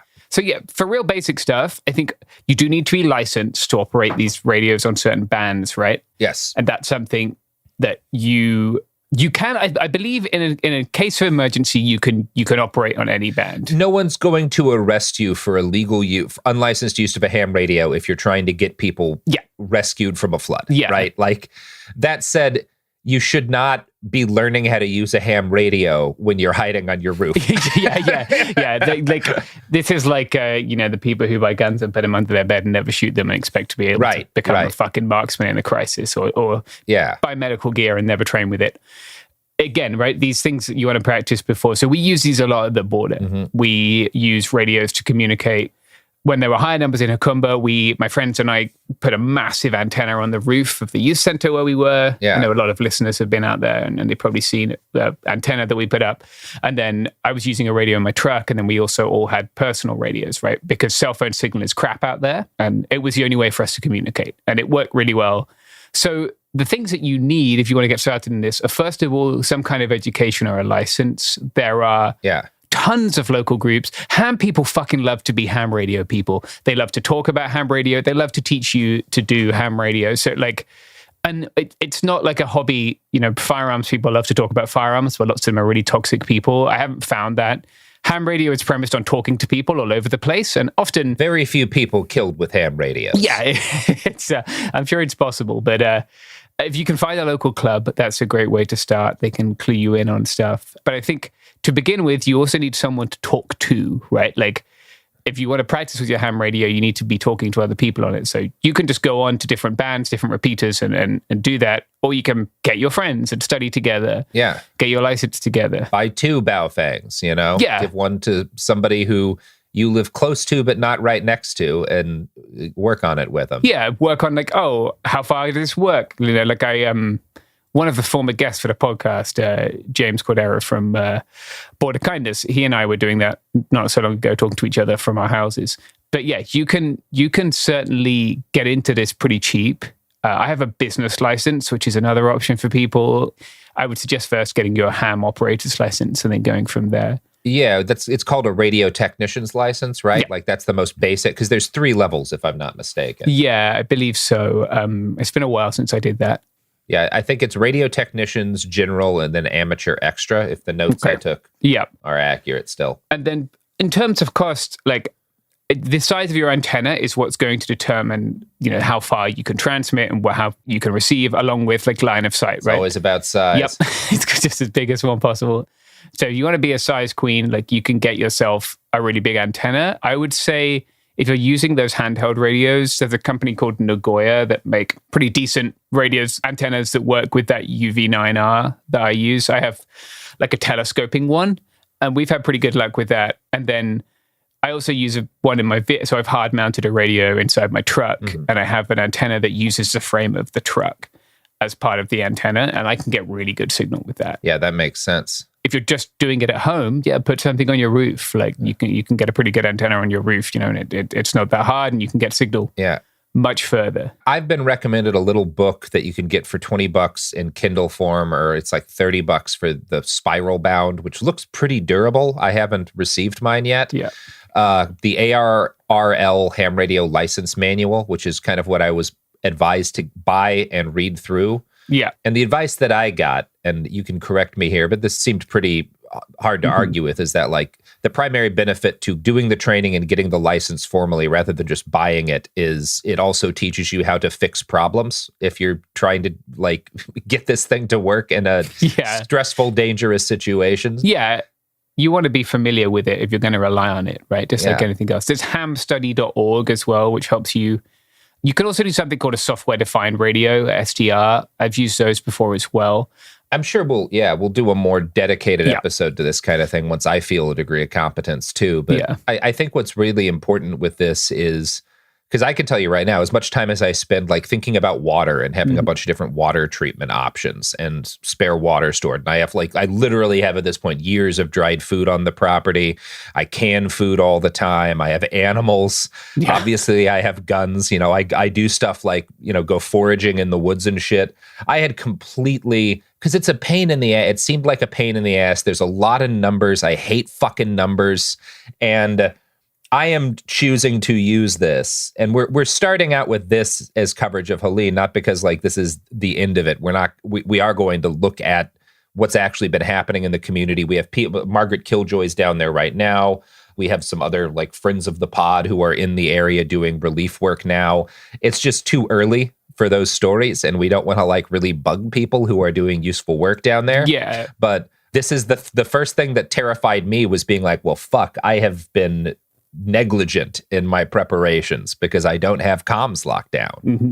Yeah, definitely. And people underestimate it because it's not cool and fun, right? Guns are cool and fun. And I have a sat phone, so I was that's probably fine, right? Well, it wouldn't have been in Asheville. Yeah. No, or people think that they can have Starlink now, and I think people place a lot of emphasis on that. But I think going back to basics, we were talking about this in our group chat. But for things that you need, having a primary, secondary, and emergency way of doing that makes sense. So yes, your phone, your sat phone, I think Robert and I both use Garmin InReach as a sat communicator. I have an InReach, and I also have a Motorola smartphone that is a sat phone through God, I'm forgetting the name of the service, but a separate service. I have 2 different sat phone services. And then you got your ham radio as your backup. Well, after that, you got smoke signals and pigeons. Right. Well, that gets us to a general idea of preparation, which I was kind of, when I got advice from a colleague about war reporting, like the best, still to this day, some of the best advice I ever got is 2 is 1 and 1 is none, right? If you have one way of doing something in a disaster, you are very close to having no way of doing it, right? Mm-hmm. Which brings me to transit, because one of the thing that is probably going to wind up being the defining characteristic of this disaster in memory is the degree to which the ability to reach people in an area that is, we're not talking, there definitely are a lot of rural communities impacted by this, but like Asheville's a significant place. We're not talking the middle of nowhere. We are not talking about people living on the edge of the world, right? Yeah. We are talking about like one of the, what was up to this point, one of like the hippest and more popular parts of the Northeast, right? The immediacy with which the ability to reach people on the ground was wiped out. And obviously, while the storm was going on, there was no way to reach them from air. Like, a helicopter can get places now, but during the worst of the flooding, you're not reliably getting a fucking chopper into a lot of these places. So people were stranded very quickly, much faster than they had been prepared for. You should be thinking about like, oh shit, I could get flooded, because you probably could. Most of the people listening to this, there's not a 0% chance a freak storm floods your community, right? Even if it never has before, it's not exactly a common problem in Asheville, right? The last massive flood thing was like 1916. Right. Yeah. So we're not talking about a place that's used to flooding all the time.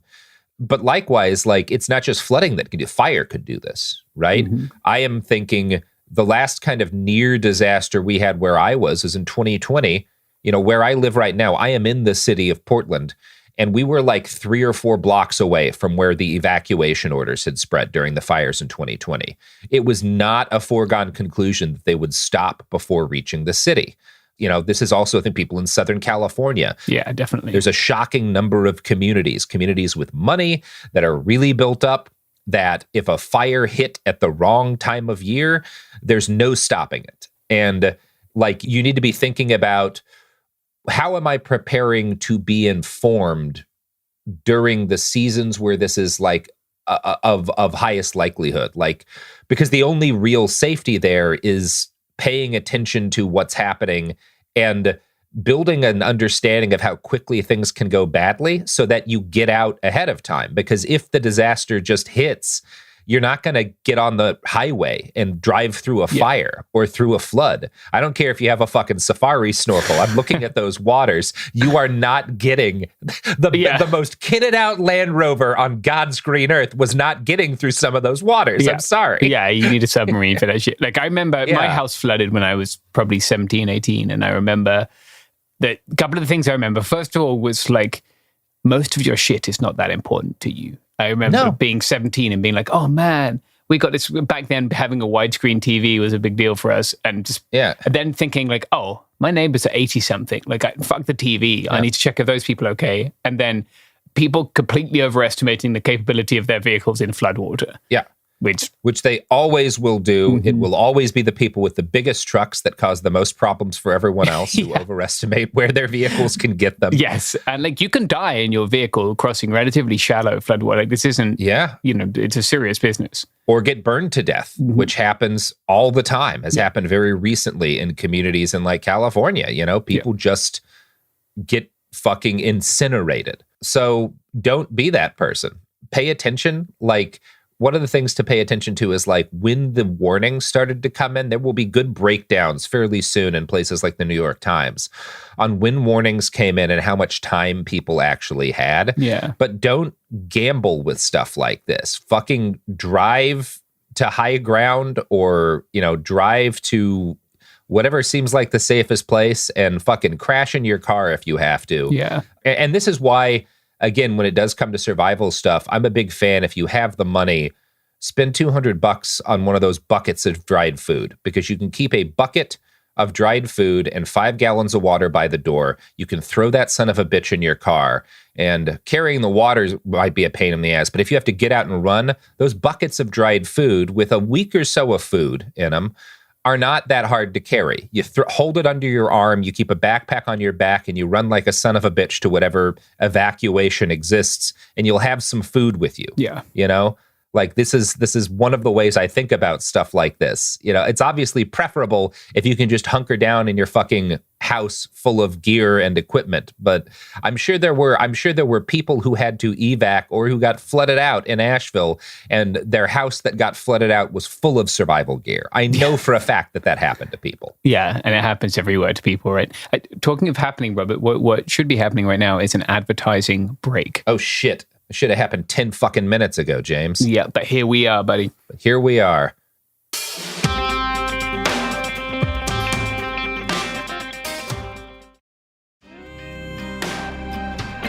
We're back.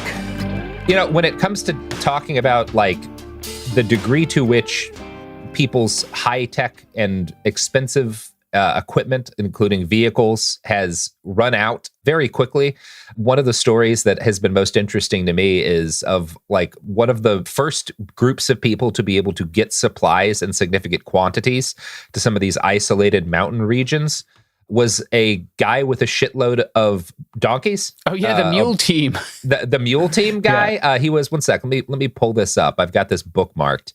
Yeah, Mountain Mule Packer Ranch, which I'm guessing is just some sort of like a, you know, you go there to vacation and do like mule trips, mule hikes and stuff. It's kind of people who want to backpack or take like a really luxurious camping setup. Yeah. Yeah. They've been doing mule trains into a town called, Weaverville, it looks like. And yeah, like a mule can carry, it's something, at least based on this People article I'm looking at, they're saying about 200 pounds of supplies per animal, which, you know, is actually very significant. That's not a whole lot more than you're going to be fitting in like a compact car, at least. Obviously, a truck's carrying more, but you're not getting a truck into a lot of these areas. And it just kind of goes to I'm not saying like everyone go buy a mule. That's not really practical for most people. Although if you've got some land, maybe consider getting a mule. They're real handy. They do come in very useful in situations like this. Yeah, they're good companion animals as well. I think people have them for like if you have a horse or whatever. Alpacas too, but they can't carry so much. But alpaca packing is a thing in like Montana and places like that. Yeah, they're great. You know, if you've got to fight in the mountains of Afghanistan, a mule, you know, you can do a lot there. So very useful in a wide variety of situations. I know a lot of our listeners are actively fighting in Afghanistan right now. So that could be very handy for you. Yeah. Proud of you guys. Yeah. Keep it up. America said we're done there, but you said not me. It could happen here. So fuck no. You can't stop me going back with my mule. That's why this is the official podcast of the Islamic State Khorasan province. That's oh James, we shouldn't be saying stuff like that. we can hopefully the government's busy. Well, apparently they're not, because they ain't doing shit in Asheville. Yeah. So, you know, I saw a lot of, one of the more heartbreaking posts that I saw was this lady posting a picture of her parents and her daughter, who was 6, on the roof with them. Jeez. And she was like, a few minutes later, the roof collapsed and they were dead. Fuck. Like she apparently managed to just kind of barely survive and get out of there. But there's like, I think a lot of people whose last act was trying to get a good photo or video of their location, you know, to post on social media. I don't want there to be a lot of people who made the decision to stay longer than they should have because they wanted to get a good shot for social media, but I'm sure that number wasn't 0. I'm not saying that's what happened to that lady. Yeah. There's also a matter of like, well, if you are stuck up there, what else are you going to fucking do but document it? Right, yeah. I have some sympathy for that, yeah. I'm not trying to shit on these people, but it is one of these, there's that post that goes around every time there's a disaster like this where, you know, climate collapse is watching a series of horrifying videos on cell phones until one day it's you holding the phone. Yeah. And I think that not that we shouldn't think about like what's happened, you know, to North Carolina, to Tennessee, to these affected communities. There's places in Georgia that got hard hit. Obviously that's a focus, but from a practical standpoint, the only good that you can make of a disaster like this is to try and pay attention to what happened, to what went wrong for other people, and make yourself less vulnerable, because the less vulnerable you are, one of the things that we see every time there's something like this hits, and this is, I would call this a hand of God event, right? You had a bunch of communities that were a part of the developed, whatever term, first world one day, and were completely cut off from everyone else on the planet the next. Yeah. And all you can really do in the immediate aftermath of something like that is try to figure out what can I do to make it less likely that I'm a strain on resources during an event like this. And obviously the best way is to not be there, because then you're not a strain on resources. Mm-hmm. But the next best thing is to pay attention to what went wrong for other people and try to make yourself less vulnerable to that, because not only does that protect you, but you protect other people by not needing the resources that rescuers can bring to bear, which will be terribly limited in the immediate wake of the disaster. Yeah, I think in terms of resources, obviously Margaret does an excellent podcast called Live Like the World is Dying, where you can hear more about that stuff. Yeah. I think the thing that you can buy, I guess, right now, if you have like $30 to $50 and you want to be a little bit more prepared, because I understand that for some people, this will be an oh shit moment, right? Where this is something that... And it ought to be. Yeah, no, it really should be. Like, you've seen a city that thought it was completely invulnerable be very vulnerable. You can buy a soya squeeze for like $30 right now. You can set them up in off a 5-gallon bucket. Yep. Or you can use the bag that it comes with. You can buy a bag from a company called Knock, CNOC, which is a much better bag. I would recommend that. But you can spend $30 there. Like we said before, you should have backup and other water filtering options. But there are whole countries that use soya squeezes, right? The Marshall Islands, I made a thing about. Liberia uses them too. And you can filter rainwater with that, and you could pretty much have a supply of water for as long as you need it if you backflush it. Right. You've got like a family of 4 in a house. You have 1 or 2 5-gallon buckets full at any time, and you have a soya squeeze, and you can, in this kind of situation, you could keep filling it up with, disaster water, for lack of a better word. And in that sort of situation too, you can double up and triple up, which I always recommend. In an emergency. I've nearly died of dysentery, so I don't fuck around with this. Yeah. Get a filtration option. That's not the only one. Mm-hmm. Filter your water and add iodine tablets to it. Right? Filter your water and use something like a UV light. Yeah, the SteriPen. That's the brand. SteriPen. Yeah. Don't just rely on one method. Double up. You're not going to have a lot to do other than make sure your water doesn't kill you. And that's a real good thing to focus on. Yeah. You could even use bleach, right? Household bleach. Just make sure you're not fucking around. It's not scented, etc. But yeah, you want to look up that ratio just so we're not fucking up the ratio with them. But that's a great, I usually keep 1 or 2 just big 50-gallon barrels of water. There's like water stabilization tablets and liquid that you can drop in there, because water doesn't store indefinitely, but you can use bleach too. People do. Yeah. I keep at all times. I just have this as part of my outdoor kit, but it's a good thing to have for a disaster. You can have a Camelback with one company that makes them is called Katadyn, Katadyn. Katadyn, yeah. Katadyn, sorry. But there's a couple of different water filters that you can screw directly onto your Camelback. So you pour water in the Camelback, and by the time you get the water in your mouth, it has gone through a very serious filter arrangement. Yeah.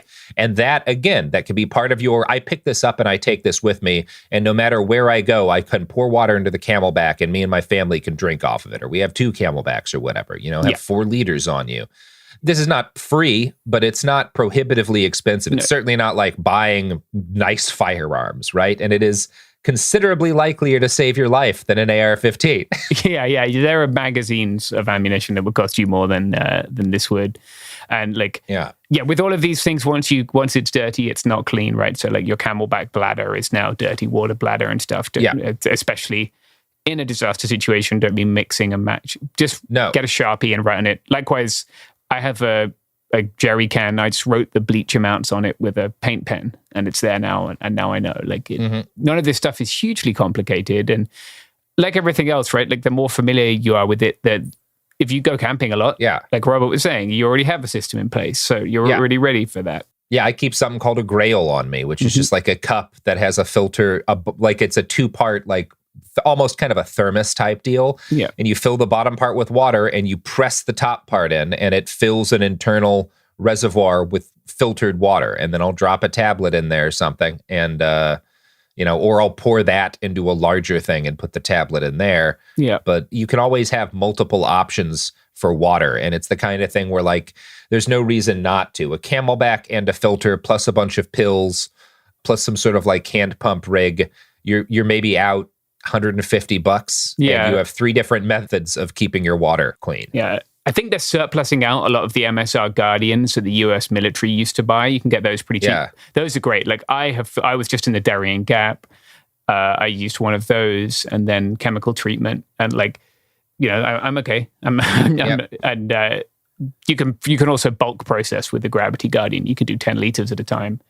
We're in this kind of conversation. We are triaging by what we think is the most important stuff, which is in a disaster like this, water and comms. And I kind of keep those as relatively equal because obviously like you can survive without comms in some situations. Yeah. And you can't in any without water. But if you are in a situation where you're on the roof of your house and your roof is not going to hold out much longer in the floodwaters, comms suddenly become the number one problem that you have, right? Your inability to reach someone who might be able to get you out of there. Yeah. If you need to get help, then you need to be able to ask for help. Yeah. I guess the other thing I would say is if you rely on any medicine, think about how and where you store them. God, yes. A lot of people have been having to figure out, like I've been reading stories about people needing to set up like battery and solar or generator situation for like their fucking CPAP machines. Yeah. And they're like, you have people who are on dialysis who are going to need to get evac'd because there's not going to be reliable dialysis, in town in a while. Right. Like that kind of stuff. Like some of that, like I have a big cooler and I can chuck ice in there and I can have enough insulin in that bad boy for a year, Yeah. And other medicines, just putting them in a waterproof bottle and having that in your... Well, I live in California. We have a bag for fires and earthquakes, right? Everyone here does. And just having a few days of your medicine so you can grab and go. You don't have to think about it. You don't forget something that you rely on.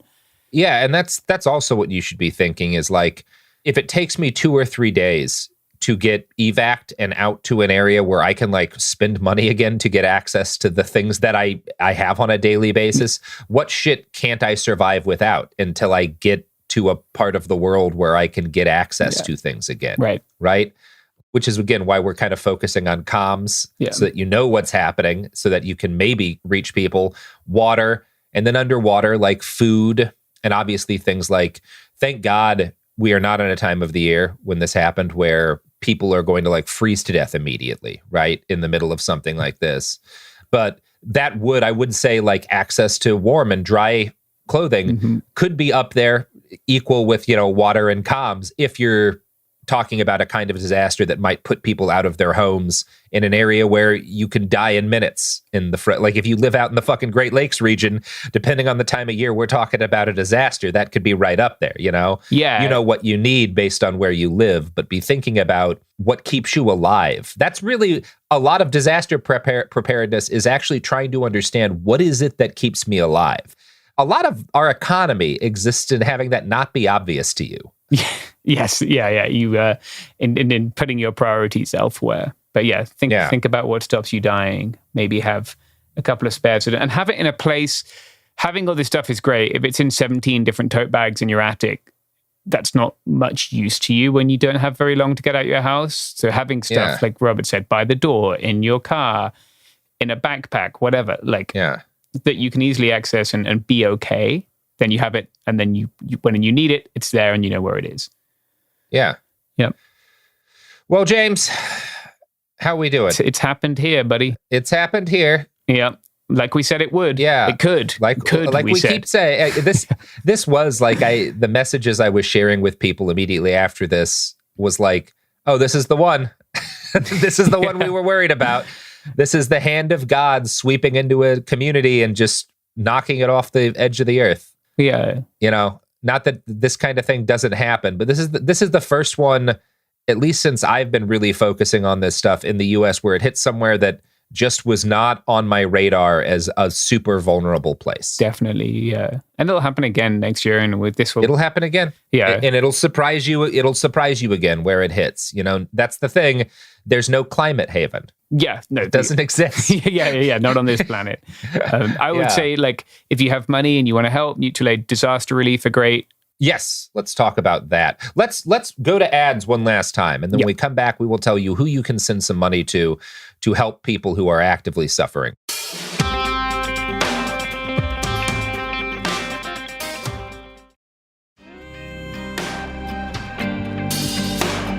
And we're back. Before we bounce, we wanted to suggest some places where you could donate if you are looking to help people who are in Asheville, other parts of North Carolina. One of the first places recommended to me is Appalachian Medical Solidarity. They are providing, it's obvious what they're providing, a lot of like medical care and support, a lot of equipment and stuff that people need. Their Venmo is at AppMedSolid. Their Cash App is $streets1DE. Put flood support in the description if you send them money through that. The other place is Mutual Aid Disaster Relief. Their PayPal is mutualaiddisasterrelief@gmail.com. Their Venmo is at Mutual Aid Disaster Relief. Just Google them if you want to find out more about what they're doing. James, did you have anyone else that you wanted to throw out there? Those are the two. I did an episode a couple of years ago with Mutual Aid Disaster Relief that you can find in your podcasting app. Those are the two big ones. I think, if you're on the ground, help each other. I'm sure you already are. But those would be the two that I would suggest. If you buy yourself your water filter and you have $10 to help out. That's how we make the world better. Yep. So until next week, solidarity to the people who are in the Atlanta area right now, where a chemical fire, very similar chemical fire to the one that happened in a place I used to live, West Texas, has just blanketed the air in chlorine gas. So remember, folks, weird disasters can hit too.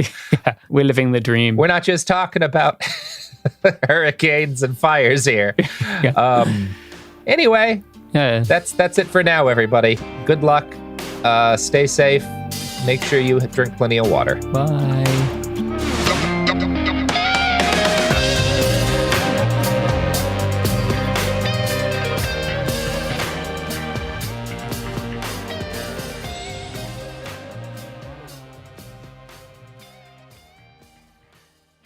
Usually on This Podcast Will Kill You, we talk about the diseases, infections, and biological threats that can make us really sick. But right now, we're doing something a little different. We're stepping back and looking at what the human body needs to keep going.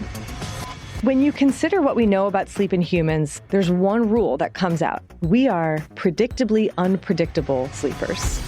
We're talking about why sleep works the way it does, why our bodies don't follow neat rules, and why modern life makes rest so hard to come by. The second half of our series takes us to the digestive system with a multi-part series on what happens after we eat. Okay, I just have to say that all of my favorite words apparently are digestive words. Sphincter, peristalsis, duodenum. It's fascinating, it's funny, and it matters so much more than you think. Episodes of our new series run from January 20th through February 17th, with new episodes every Tuesday on the Exactly Right Network. Listen to This Podcast Will Kill You as part of the Exactly Right Network on the iHeartRadio app, Apple Podcasts, or wherever you get your podcasts. You know Roald Dahl, the writer who thought up Willy Wonka, Matilda, and the BFG. But did you know he was also a spy? Was this before he wrote his stories? It must have been. Our new podcast series, The Secret World of Roald Dahl, is a wild journey through the hidden chapters of his extraordinary, controversial life. His job was literally to seduce the wives of powerful Americans. What? And he was really good at it. You probably won't believe it either. Okay, I don't think that's true. I'm telling you, the guy was a spy. Did you know Dahl got cozy with the Roosevelts, played poker with Harry Truman, and had a long affair with a congresswoman? And then he took his talents to Hollywood, where he worked alongside Walt Disney and Alfred Hitchcock before writing a hit James Bond film. How did this secret agent wind up as the most successful children's author ever? And what darkness from his covert past seeped into the stories we read as kids? The true story is stranger than anything he ever wrote. Listen to The Secret World of Roald Dahl on the iHeartRadio app, Apple Podcasts, or wherever you get your podcasts. Ever feel like you're being chased by the marriage police? Welcome to Boys and Girls, the podcast where dating isn't dating. Arranged marriage is basically a reality show, except the contestants are strangers and your entire family is judging. You're sipping coffee with one maybe, grabbing dinner with another, and praying your karmic Ken or Barbie appears before your shelf life runs out. Trust me, I've been through this ancient and unshakable tradition. I jumped in hoping to find love the right way, and instead I found chaos, cringe, and comedy. And now I'm looking for healing. Boys and Girls dives into every twist and turn of the arranged marriage carousel. The meet awkward, the near misses, the heartbreak, and let's not forget all the jokes. Listen to Boys and Girls on the iHeartRadio app, Apple Podcasts, or wherever you get your podcasts. This is Ryder Strong with a podcast called The Red Weather. In 1995, my neighbor, Anna Trainer, disappeared from a commune. It was nature and trees and praying and drugs. So no, I am not your guru. And back then, I lied to everybody. They have had this case for 30 years. I'm going back to my hometown to uncover the truth. You can now binge all episodes of The Red Weather on the iHeartRadio app, Apple Podcasts, or wherever you get your podcasts. When you feel uncomfortable, what do you put on? Biggie. You put on Biggie when you feel uncomfortable? Because I want to get confident. This is DJ Hester Prynne's Music is Therapy, a new podcast from me, a DJ and licensed therapist that asks one simple question. Who do you want to be? And what's the song that can take you there? Music changes what you feel, and what you feel changes what you do, right? That moment where a song shifts something inside you, that's where transformation starts. This year, I'm talking to experts across every area of life, like personal finance icon Gene Chatsky, New York Times journalist David Gellis, relationship legend Dan Savage, human connection teacher Mark Groves, and the man who shaped my ear more than anyone, Questlove. They'll bring the strategies, I'll pair them with the right records, and we'll teach you how to use the music to make change stick. This isn't just a podcast. It's unconventional therapy for your entire year. Listen to DJ Hester Prynne's Music is Therapy on the iHeartRadio app, Apple Podcasts, or wherever you get your podcasts. I just want to start out by saying, I love ya. Oh, God. Yeah. Yeah. Love ya. Yeah. I don't think JD Vance should be saying the word love because it just makes it clear every time he does that he's never felt that emotion. No. There was something particularly unsettling about him saying that. It's like when I try to order food in French and it's like, Robert, you're not fooling anyone. Sure. Like you look this up on Google right before getting to the restaurant. Like you're not going to impress anyone. No. I guess let's start with fuck, marry, kill for the guys. No. The Secret Service will get pissed at us if we do that one. No, this is it could happen here, and this is the Who Gives a Shit VP debate episode. Yeah. I'm Sophie Lichtrim, and I'm here with Kirsten Davis and Robert Evans. Yeah. Wow, what a great use of 2 hours that was. That really was. I am behind this week horribly. Still haven't picked the subject for this week. Desperately behind. And I sure did love that this was a complete waste of all of our fucking time. Not a complete waste because we learned something important, which is that the Democrat who seemed to have the best understanding of how to fight Republicans maybe just got lucky or got coached into some very bad advice by a Democrat who should have known better. Hey, Robert, I just want to say thank you for saying that. Like, I agree with you. I just want to say thank you for saying that. Sophie, you and I are great friends. Everything you say is terrible and wrong, but I agree with you on most of it. But thank you for saying that. I just really appreciate that, you know? Whoever told him that Americans wanted to see him be friendly with JD Vance was not a friend of the Republic or of him, I think. I don't think it'll work. I've been wrong before. It definitely seems to have worked. If your recollection of like what Fox and the other anchors were saying, they seem to be pretty positive on Walz's performance. So it may be working on like media ghouls. But that's who watched the VP debate. That is who watches the debate. Yeah. Well, right. I mean, that is the audience. Yeah. Only the fucking sickos who are keyed in on politics watch the VP debate. I guess I don't really believe this, but I'm going to, like, my devil's advocate would be maybe it's smart strategy to accept that only media ghouls listen to this. The only real way for the debate to matter is if you, like, fuck up. Sure. And there was more risk of seeming like a lunatic if he went in there attacking JD as hard as he could and getting negative press as opposed to this, which probably is not going to get him negative press. I think he probably had multiple strategies. Yeah. And like if JD Vance had come in there and started saying some of the things that he normally says, which are fucking weird and creepy. But he didn't. And unhinged and fascist and misogynistic. And I could continue.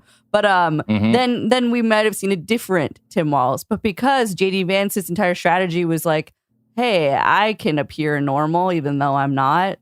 Well, I don't quite understand the hesitancy to then actually bring those things to the forefront. They were there. And why not talk about it? Because like my initial takeaway here is I don't think anyone necessarily clearly won. I think both of them did just fine. Yeah. But if anyone comes out slightly better than what they were going in, I would say it is Vance. It's Vance. I would agree. Because somehow Walz was able to humanize Vance over the course of the debate. It was a very, very friendly exchange.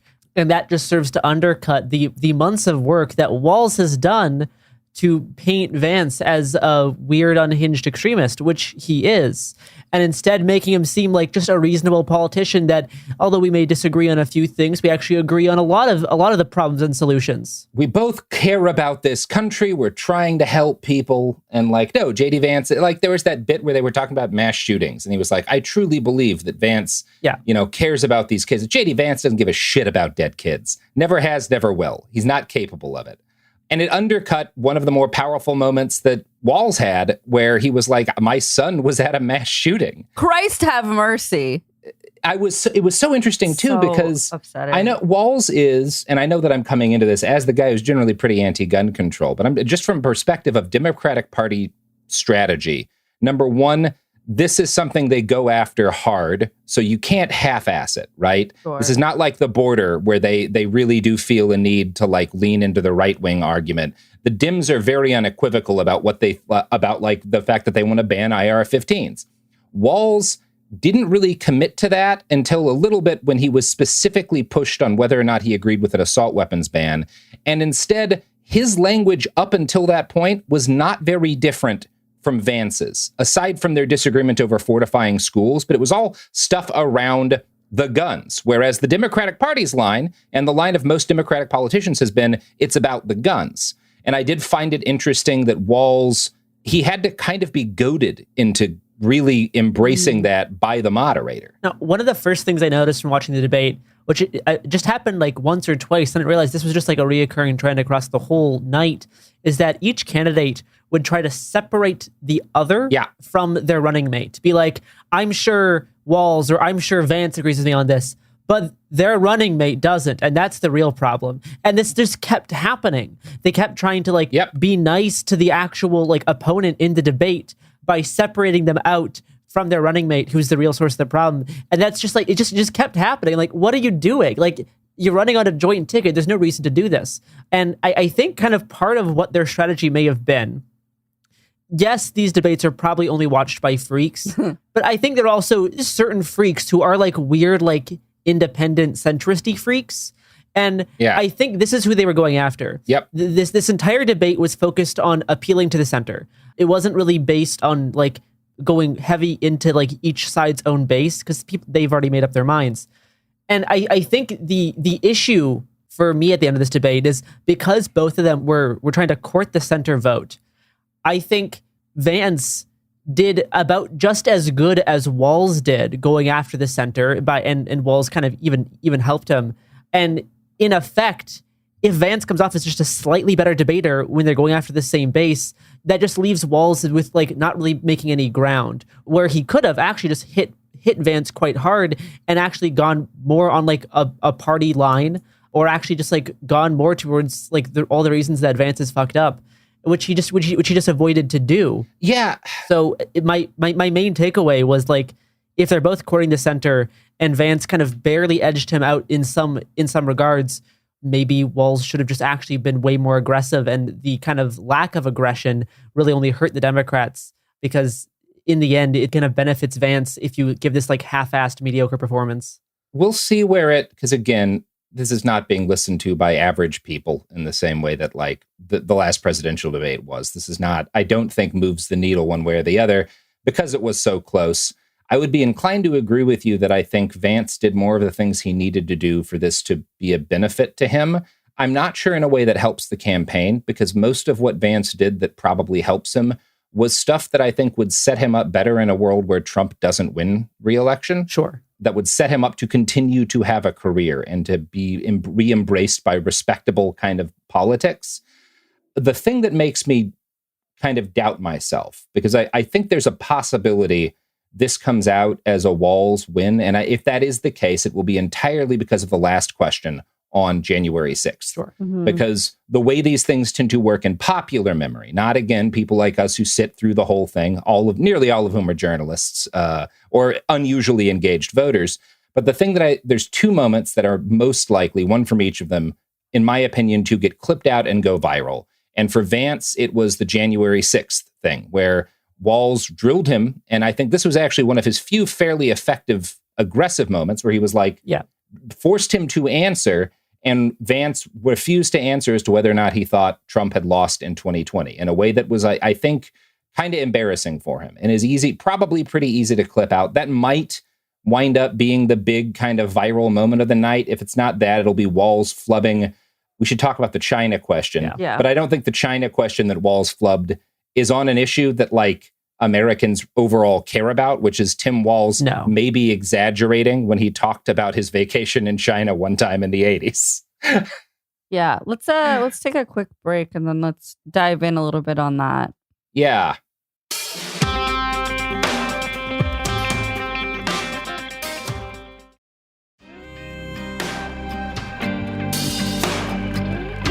So, first off, everyone in this debate pronounced China correctly, which is a step forward from the ones that have involved Trump the last couple of cycles. The downside is no one knows how to say Iran. Not a single person. And not a single mention of Ukraine. Oh, yeah. Well, that was interesting to me. That is interesting. Yeah, not one moment where we talked about Ukraine, which... They kind of blazed past foreign policy really quickly, which is a little surprising considering the events of this morning. There are literally missiles landing in Tel Aviv right now.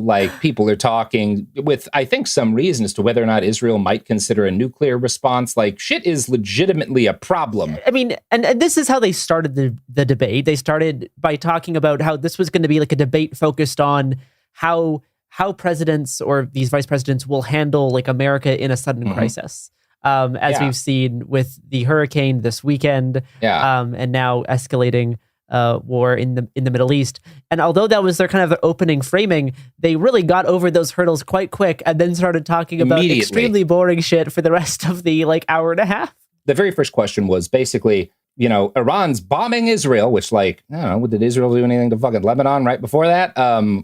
Interesting context from the journalist there. But Iran's bombing Israel. If you're in the Situation Room, Tim Walz, what do you tell the president? If you're the last voice, should he let Israel carry out a strike on Iran? And his response was a carbon copy of what Kamala has said every time she's been asked on it. Israel has a right to defend itself. October 7th was horrible. But, civilian casualties, bad too. So it was a non-answer, but it was the same non-answer that the campaign has always given. So I was not surprised by it. It was exactly what I expected from him. He started off a little shaky, certainly sounded nervous. I think this immediately kind of gave Vance a head up. His first 3 minutes, he was clearly uncomfortable. He got better. Especially because Vance has debate kid energy, right? Uh-huh. But Walz did start getting better as soon as he pivoted away from this question to just attacking Trump, which is kind of his strong suit. Yeah, I think Vance's response there is interesting. So Walz he was a little shaky, I think just because they had started, because he got better on that. But he gave what has become the standard non-answer answer for the campaign. J.D. Vance started his answer on the question of what would you tell the president if he was asking if he should allow potentially, a massive escalative strike by Israel in Iran. What would you tell him if you're the last guy in the Situation Room? And J.D. Vance started the response to that by summarizing the book Hillbilly Elegy. That was, in fact, the bulk of his response, was him talking about who he is and where he comes from, and then being like, yeah, I guess it's fine if Israel does whatever. It was an incredible response, and it struck me as the response of a guy who doesn't think his partner is going to become the president again. I thought that was very odd. Yeah. He was positioning himself for future jobs. Correct. Yeah. I mean, he was different kind of than the other answers. Maybe it was just they were both a little bit off their game. Sure. First question. That happens to everybody in a debate. They both were nervous. Yeah. Yeah. I mean, and this is also when Vance deployed one of his reoccurring catchphrases is peace through strength. Yeah. Oh, I hated that. Horrible. I hated that because it's also, I mean, that is very close to the quote from the Brotherhood of Nod and Command and Conquer. And J.D. Vance, you are no Cain, who lives in death, by the way. in general, I think Vance painted Trump as having like a provable track record of proving him as like Trump is going to end the chaos that we faced as a nation the past 4 years, whether that be economic or with war. He was extremely consistent on that. And he's trying to point to like, was your life better under Trump, especially economically? And like everyone's brains were completely fried by 2020. So no one remembers what 2017 was like at all. So you actually can't recall that just whatsoever, let alone kind of Trump's mishandling of the pandemic led to like the biggest recession in modern history, which also for some reason Walz just never brought up. No. Well, he did a little. He said that like he talked about how when they came in, they were dealing with a massive recession. Yeah. The like second thing they talked about was climate change, which was Jesse Waters of Fox News was very mad that was the second thing they talked about. I mean, framing through Hurricane Helene. Yeah, he was very upset about it, which is okay, sir. Vance oddly, quickly accepted the climate change framing for the sake of the argument. Talked about how moving energy production from the quote unquote dirtiest parts of the world back to America, where we are the cleanest, would be one way to help. I think it would have worked on my dad, that response, like the whole, well, we're clean, so we just got to bring back manufacturing. It was not a bad answer. In terms of doing what he needed to do, it was obviously nonsense. And the moderator called him very well on that, like ended by just being like, by the way, like there's no argument among scientists about like how carbon impacts global warming. I think overall a tie or maybe slightly favoring Walz, that whole segment, like he did not, I don't think he did badly there. No, I think Walz did a good job connecting the economy to the environment. Yeah. How as the environment gets worse, the local economy gets worse, especially for like farmers, not like for like Green New Deal Democrats, but for like everyday farmers. And again, pivoted very quickly to just attacking Trump and Trump's climate denial, tried to press Vance on Trump's climate denial. And Vance kind of, again, tried to just blame foreign manufacturing, saying that Kamala's like rhetoric and record does not match her actual actions, which are increasing foreign manufacturing. In general, Vance kind of fell back on a whole bunch of like nationalistic framing regarding the environment and regarding like the economy, especially manufacturing. That was one of his reoccurring talking points. Yeah. So we are getting to see some of the Times' spin in real time, where they just published Ross Douthat's article, Vance's dominant debate performance shows why he's Trump's running mate. And the URL of the article shows that it was initially put into the CMS about a week ago on the 25th. And they dropped the article about halfway through the debate. So cool. That said, it's kind of unclear to me how the rest of this is going to shake out. They also could have just written two articles, one where Vance did well and one where Walz did well. Yeah. But that's funny. I don't know that'll matter either. We'll see where people land. It was interesting to me. Walz did do something that I liked twice. Neither time did he give it enough force. But he pointed out twice that a big part of the housing crisis is VCs buying up affordable housing, jacking up the price of rent, that is like a massive issue. He brought that up. He said housing shouldn't be treated as a commodity, which I never expected to hear from a candidate in one of these debates.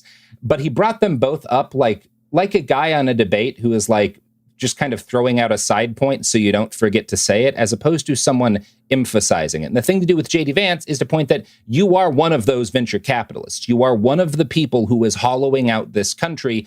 And, Walz was good at trying to repeatedly say it's not migrants who are ruining like housing in this country, but he failed to connect enough, and he had the pieces there to be like, it's guys like you. Yeah. It's fucking white dudes in suits and earpieces who have made housing expensive. It is not people coming here from fucking Honduras.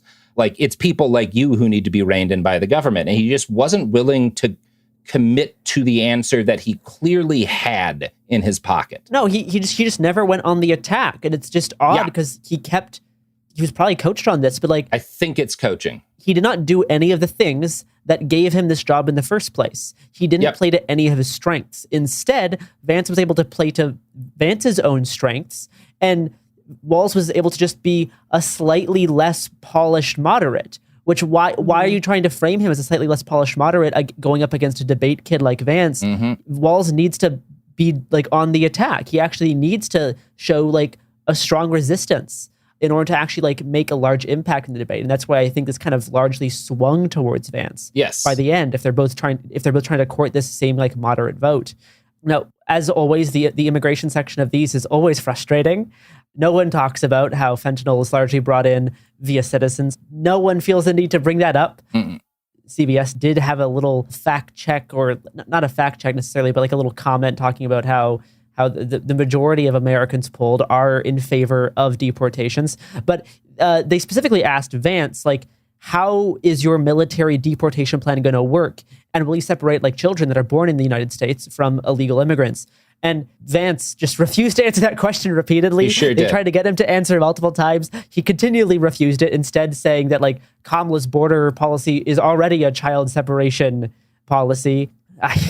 Yeah, there was a great moment there where he got angry at them for fact-checking specifically on his claims about illegal immigrants in Springfield. Yeah, because those migrants, in fact, had legal status.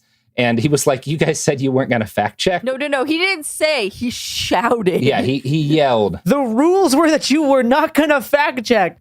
Then he just explained how immigration like works, how legal immigration works. They were like, thank you for explaining how immigration works. Thank you for explaining the legal process of immigration. Yeah. And this has been one thing that Vance has been doing on the campaign trail, is just explaining the legal process of immigration and just saying, I'm still going to call this illegal because I want it to be illegal. And you're like, okay, you can't, like, I guess we could just use words to mean whatever we want. Sure, why not? Mm-hmm. Yeah. If this comes out in the public opinion being in Walz's favor, it'll be because of those moments. Yeah. You know, that one at the end and those moments where Vance was like yelling and they cut out his mic at one point. Yeah. Like that kind of stuff. I don't think anyone's going to really listen to this debate enough for there to be it to make much of an impact. But those were not great moments for him. Yeah. But those are the kind of things that get clipped out and spread across the internet. Yeah. So we'll see. And so the people that didn't watch the entire thing will, some of them will see clips like that. Yeah. I think the immigration section certainly showed kind of Walz in his stronger moments, talking about how the past year we've actually seen a decrease in opiate deaths. He continued to talk about how Trump killed the bipartisan conservative immigration bill, which we're probably not fans of, but he's trying to make it play well electorally. And then pivoted to Springfield and said how like the Republican mayor came out and said none of this stuff was true, but Trump and Vance kept spewing it. State law enforcement had to escort kids to school. But even in this like Springfield section, which Walz was the first one to bring up, Vance was the big driver of this lie. But even in Walz's mention of this, he tries to separate Vance from Trump. He primarily blamed Trump for this and totally just like ignored Vance's massive contribution to this like big misinformation campaign that led to these bomb threats. He just let Vance get off easy. And I think this part was saved kind of by this little fact check and Vance's little meltdown over this legal immigration comment. But it kind of showed a little bit of, even in Walz's stronger moments, he refused to like really harp on Vance for being weird. Yeah. Speaking of people who watched the debate, I don't think our sponsors did because they have real jobs.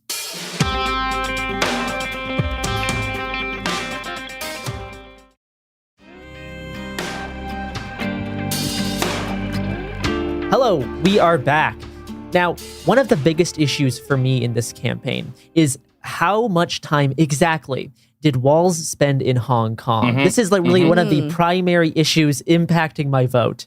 There were 150,000 people in the streets in New York City today demanding to know whether or not Tim Walz was really in China during the Tiananmen Square uprisings, you know? Thankfully, CBS News is on the case.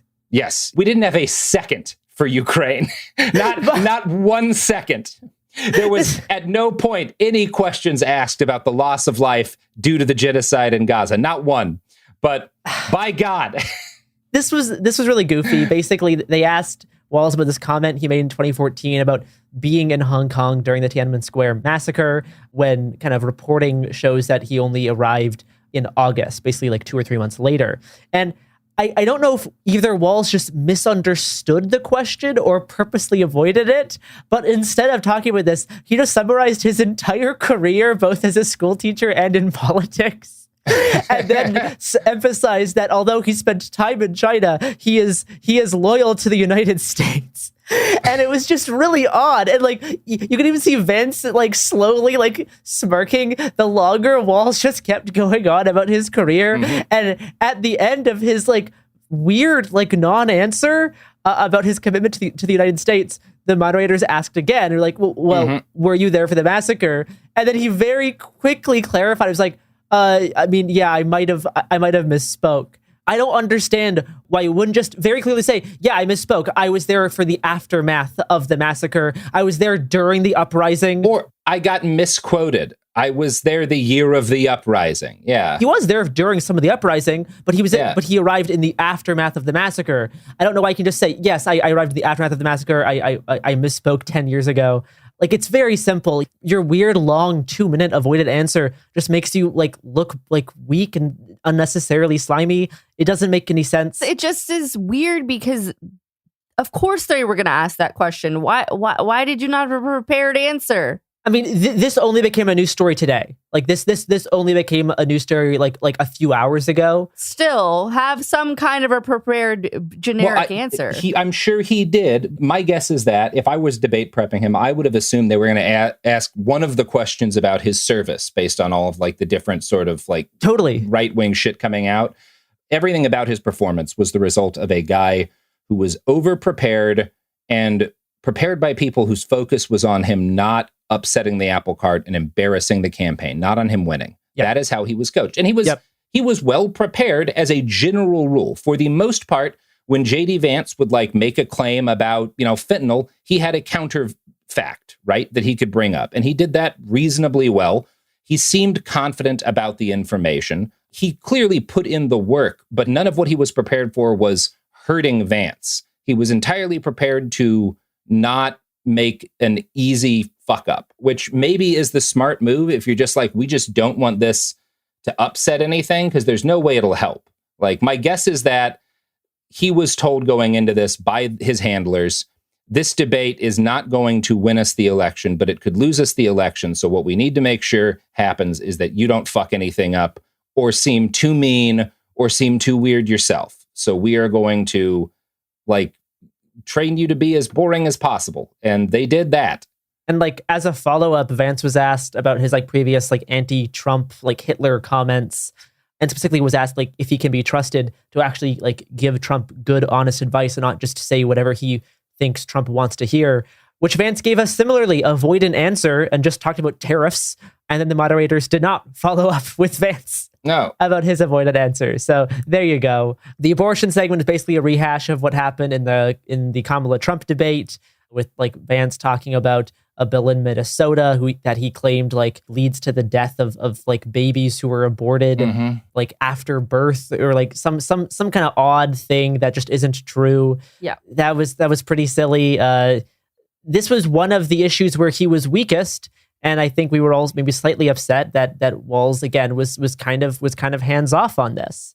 Historically, Vance has made a lot of crazy comments on podcasts about this topic, and neither the moderators nor Walz really pressed him super hard on it. And Vance himself tried to largely be on the attack with this like late-term abortion, killing babies after birth thing that Walz just tried to easily kind of brush aside as just not being true. Yeah. Speaking of healthcare, Vance oddly tried to claim that Trump like saved Obamacare. At this point in the debate, things just kind of started getting a little bit boring. I don't think this debate had as many like good questions as the last one. No. It was a very like 2012 style debate. It was flat. It was flat. It didn't feel kind of present. So they talked about Obamacare, how Trump saved Obamacare, and Walz talking about how Trump hurt Obamacare, just kind of boring back and forth. And then finally, the last question was about like democracy and January 6th, election denial, that kind of stuff. And Vance opened by saying like, we have other issues to solve beyond election denial. And he said that we should have like open debate about the issues of the 2020 election. He then downplayed January 6th and emphasized instead the bigger threat to democracy was Facebook censorship and how people are like ending friendships over political disagreements. And this was bizarre. I think this was Walz's like strongest moment. He talked about how there was 140 police officers assaulted on January 6th, some who later died. He mentioned this other story about how like on January 6th, there were similar protests in a whole bunch of different states. And he mentioned one in Minnesota where people like threatened to like march to his home, and his kid and his dog needed to be like escorted out by police because people were like threatening to go to his home, saying that there might be casualties. I thought that was that was a pretty good moment for Walz. Brought up how people on January 6th tried to kill Mike Pence, which everyone seems to forget. It's not talked about enough. I mean, yeah, look, that's one of those things where like my issues there are political, not about the specific acts. Yes. Yeah. Vance tried to be like, hey, you know, everyone does a little election denial. In 2016, there was Russiagate. And I think Walz did a pretty good follow-up by saying like, January 6th wasn't about Facebook ads. It wasn't like, that wasn't the problem. The problem was the people storming the Capitol trying to kill everyone inside. Like that was the real issue. And real censorship is stuff like book banning. First time we had a mention of any of that. But even in this section about J6, he still like thanked Vance for having this conversation and then asked him if Trump lost the election, which Vance just avoided answering, instead asking Walz, did Kamala censor Americans on Facebook? Which is just great. Yeah. Just a great, equally important problem. Yeah, these two issues. And unfortunately, Walz's initial response was like, I don't run Facebook, which just say he's lying. Like, just call him a liar, Tim. Yeah. He's a liar. It's wild that like we're talking about like January 6th and Vance's biggest concern is people being banned on Facebook. Like, I think that's not going to play well for him. It's not going to play well, but also, yeah, it was just a missed opportunity. There were a lot of those. The entire debate was a missed opportunity, Robert. Yeah. And like Walz's, I think, slight fumble here, you can point out his like closing statement saying like, I'm surprised that we have this coalition from like Bernie Sanders to Dick Cheney to Taylor Swift. You're like, yeah, that is a little surprising. Maybe that's a bit of the problem. Oh, that was a nightmare line for me. Of all the names to drop, Dick Cheney and Taylor Swift hand in hand. Well, because like even among moderates, do you think Dick Cheney's popular? That was my last straw. I was like, who prepped him? Who did his debate prep? Who agreed that statement? Someone who really likes fucking Dick Cheney. Was it Karl Rove? Did they get Karl Rove again? God damn it. Was Hillary involved with this debate prep? Like I know the Clintons were involved with Kamala's debate prep. Were they involved with Tim Walz's debate prep? Yeah, I'm not sure, but I think this kind of underlines, I know this is kind of a larger issue with like the Democratic Party in the year 2024, but I think this also underlines like my issue with Walz's performance here is like this debate, both candidates were going after the Dick Cheney voter. They were going after like neocons and independents. The literal devil, yes. And like for that base, I think Vance does appeal to them more in this debate. I think Vance did a better job appealing to those people in this debate, which left Walz coming off as just slightly worse and not really giving him any like standout like performances. I think if Walz actually like emphasized all the reasons that Vance is a freak and is bad, I think that may have showed him to be more of a unique candidate. Instead, they both came off as just kind of boring moderates, which just doesn't make sense because that's like the opposite reason that both of these men were picked for their chops. They were both picked to represent this slightly more extreme wing of the party, with Walz being a bit more progressive and Vance being a bit more fascist. Now, it makes sense that Vance is going to go after the moderates. I just don't think Walz needed to. Agree. That's kind of all my thoughts on this riveting 2-hour debate. I have to say, me too, man. Well, we've got a flash poll from CBS News. 42% for Vance, 41% for Walz, Great. 17% set a tie. Great. Yeah, that was the general. Like that was the general vibe. Yep. Fox News was Walz was good enough. Vance did just fine. No, moderators obnoxious. Moderators smug and arrogant bias, but that's just typical. I think the moderators were fine. I think overall, it wasn't a very well laid out debate. Yeah. I think the fact that Vance was able to be humanized with the assistance of Walz makes Vance kind of the winner in the way that this did more to benefit Vance than it did to benefit Walz.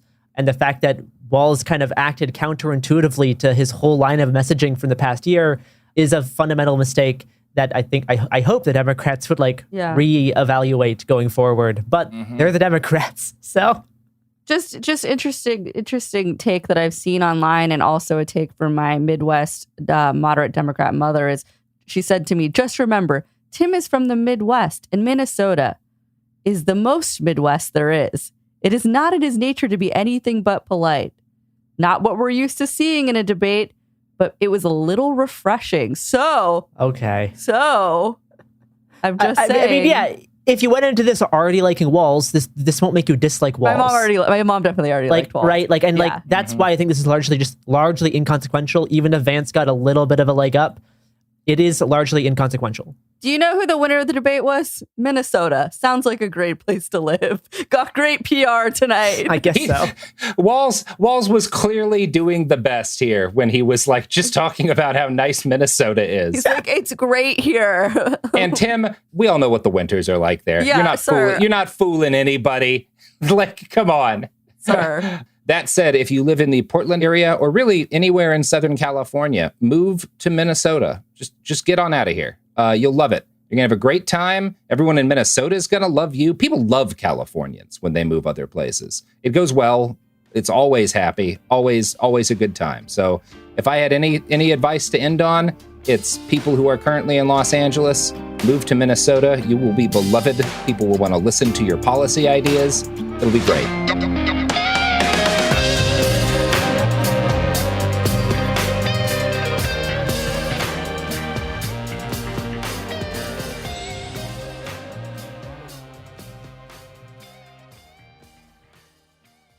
Usually on This Podcast Will Kill You, we talk about the diseases, infections, and biological threats that can make us really sick. But right now, we're doing something a little different. We're stepping back and looking at what the human body needs to keep going. When you consider what we know about sleep in humans, there's one rule that comes out. We are predictably unpredictable sleepers. We're talking about why sleep works the way it does, why our bodies don't follow neat rules, and why modern life makes rest so hard to come by. The second half of our series takes us to the digestive system with a multi-part series on what happens after we eat. Okay, I just have to say that all of my favorite words apparently are digestive words. Sphincter, peristalsis, duodenum. It's fascinating, it's funny, and it matters so much more than you think. Episodes of our new series run from January 20th through February 17th, with new episodes every Tuesday on the Exactly Right Network. Listen to This Podcast Will Kill You as part of the Exactly Right Network on the iHeartRadio app, Apple Podcasts, or wherever you get your podcasts. You know Roald Dahl, the writer who thought up Willy Wonka, Matilda, and the BFG.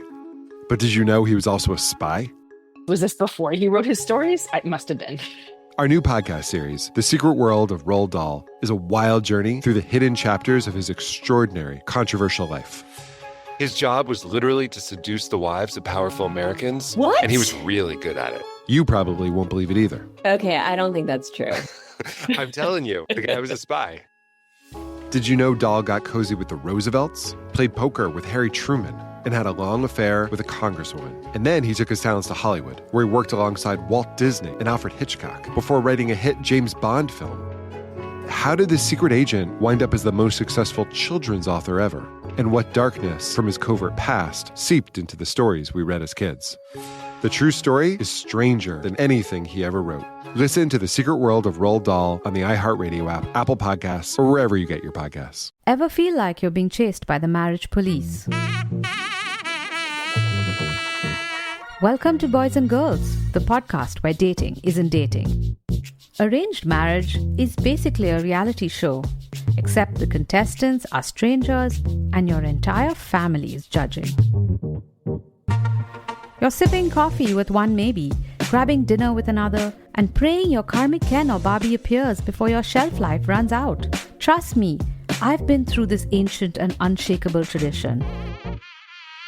I jumped in hoping to find love the right way, and instead I found chaos, cringe, and comedy. And now I'm looking for healing.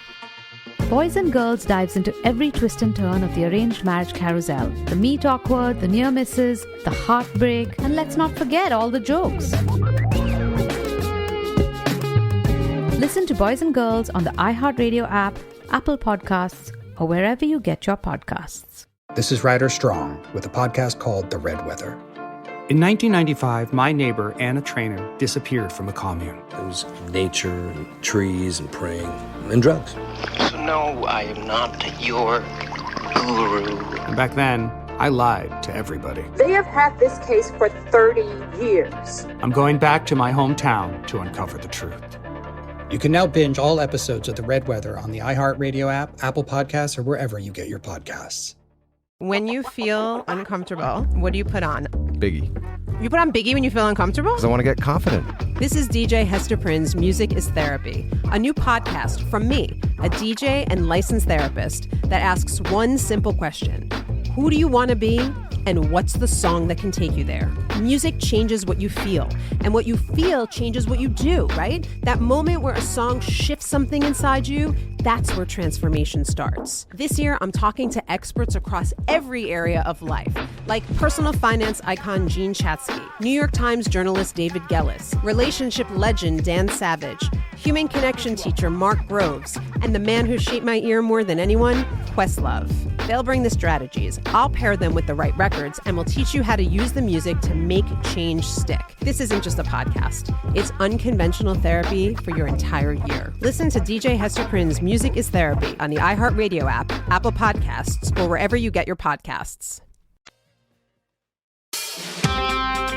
Hello, and welcome to It Could Happen Here, the podcast where I take an entire kind bar and put it in my mouth at once and then try not to suffocate. That's what's already happened. You missed that. Maybe if you were a subscriber to Cooler Zone Media, you would have been. You wouldn't. I'm sorry. I'm not doing that. I'm not doing the weird. Yeah, FCC note: Cooler Zone Media will not provide you access to footage of James choking on a climb bar. No, that's not in a premium package. But we're not here today to talk about snacks.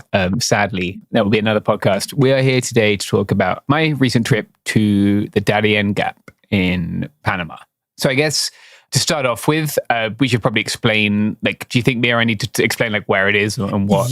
Look, I went to school with a kid who actually, this happened multiple times. The more now I'm thinking back on it, like, people who thought that the Arabian Peninsula was in Mexico. So, like, we do in fact need to explain this. Yeah. Wow. Yeah. Okay. I'm just imagining that. What a culture. They somehow got it mixed up with the Yucatan. It was really sort of wow, incredible stuff happening in my schools.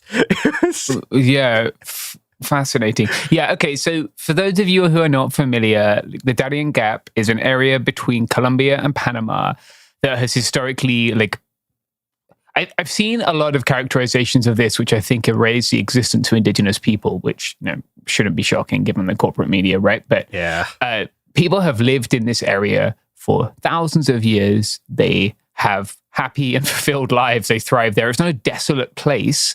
It's just a place that hasn't made itself amenable to capitalism, really. It's a place between Colombia and Panama where there are no roads. There are not navigable rivers. It is extremely mountainous. It is one of the most humid places on Earth. It is covered in incredibly dense jungle. There are fast-flowing rivers, which you have to cross as you travel there. And for about 500,000 migrants last year, it was the only way that they could come from South America to Central America, and they continue their journey on to North America. From my understanding, like, this isn't just people, like, from South America. Like, there's a bunch of other people who come into South America because it's easier to get in who are taking this route too. Yeah, that's right. So for most people who are want to come to the United States, they can't fly directly to the United States, right? It's quite rare to get their asylum that way. Very rare. There's a CHNV, Cuba, Haiti, Nicaragua, Venezuela program, which in theory allows that. It's backed up for like 2 years. So most people will fly to a country in South America. The most regular one is Brazil, because Brazil doesn't impose visas on countries that don't impose visas on it. And then from there, they begin making their way north. Geography understanders will realize that Brazil is a very long way from the United States. Yeah, that's very bad. Like, that's not good. That's yeah, it's not good at all. Short of Argentina, you really couldn't get that much further away, you know, in the continental Southern America. So what people tend to do, especially, so I spoke to, just off the top of my head, people from Nepal, people from India, people from Venezuela, people from Colombia, people from Angola, people from Cameroon, Togo, Iran. I spoke to a Kurdish guy, but he was from Iran. I'm trying to think off the top of my head. That's most of them. Probably China, right? I know there's been... I didn't speak to any Chinese migrants. Yeah. Interesting. I went fully prepared with like a machine to translate and everything. And I didn't see any Chinese migrants, which is quite surprising. Haitian people, of course, I spoke to a lot of Haitian people. The Chinese were coming through the Darién Gap in big numbers last year. The only thing I heard about Chinese migrants was that someone had seen the remains of someone who they described as Chinese. Yeah. So if you're not familiar with the journey, it is the most dangerous part of the migration route in the Americas, right? It's one of the most dangerous migration routes on Earth. People have to walk for between 2 days and a week. I've heard even 15 days, but the counts I had maxed out at a week. There is nowhere to get water. There is nowhere to get food. You have to walk through mud that can come up to your waist. You have to cross rivers that are higher than you are tall. You have to climb boulders, shimmy across cliff faces. The accounts I heard and the things I saw were pretty horrible. Like, and we've kind of had a fun introduction, but I would rather go back to the uncertainty I had of like being in Syria last year and knowing that there were bombs falling on people every night than have to see some of that stuff again. It's horrific. Like, I can't really... I'm obviously working on a scripted series and we'll have that out soon, but like, in terms of the things that we do to each other as humans, like, little children die in the Darién Gap all the time. People carry their babies across rivers on their shoulders. People carry other people's babies when people are too tired from carrying their own children. And not everyone who enters leaves, right? It's if you drink the water from the river, you'll probably die because there are dead bodies in the river further upstream, right? There's human waste in that river. If you fall and break your leg, you'll die.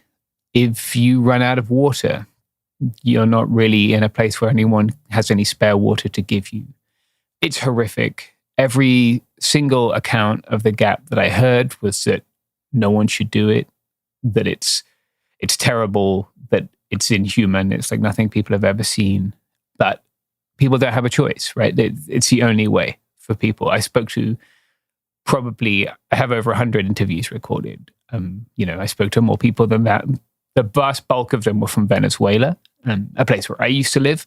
And like, I understand that lots of them have children. Some of them are bringing their children. Some of them are going ahead and trying to send money, right? Remittances back to their children, right? And everyone said the same thing, that there's no future for them in their country, that they don't see a way of succeeding, of raising their families, of having a future for themselves there. I met a trans lady from Venezuela who was saying that like there are legal things in place that won't allow her to have her gender affirmed by documents, right? She wasn't able to graduate with her degree. Jesus Christ. And, like things that just completely deliberately torpedo your life for just being who you are as yourself, right? People aren't doing this because they want this fictional housing assistance or whatever it is that Trump and JD Vance. People are doing this because they don't see a future for themselves. I spoke to Iranian women, right, who had been on the road for nearly a year trying to avoid prosecution at home for having participated in protests for like basic human rights. Yeah. It just, the things I heard and saw were deeply, deeply upsetting. And I think it's really important that we, I guess, kind of bear witness to this, because it doesn't really get discussed.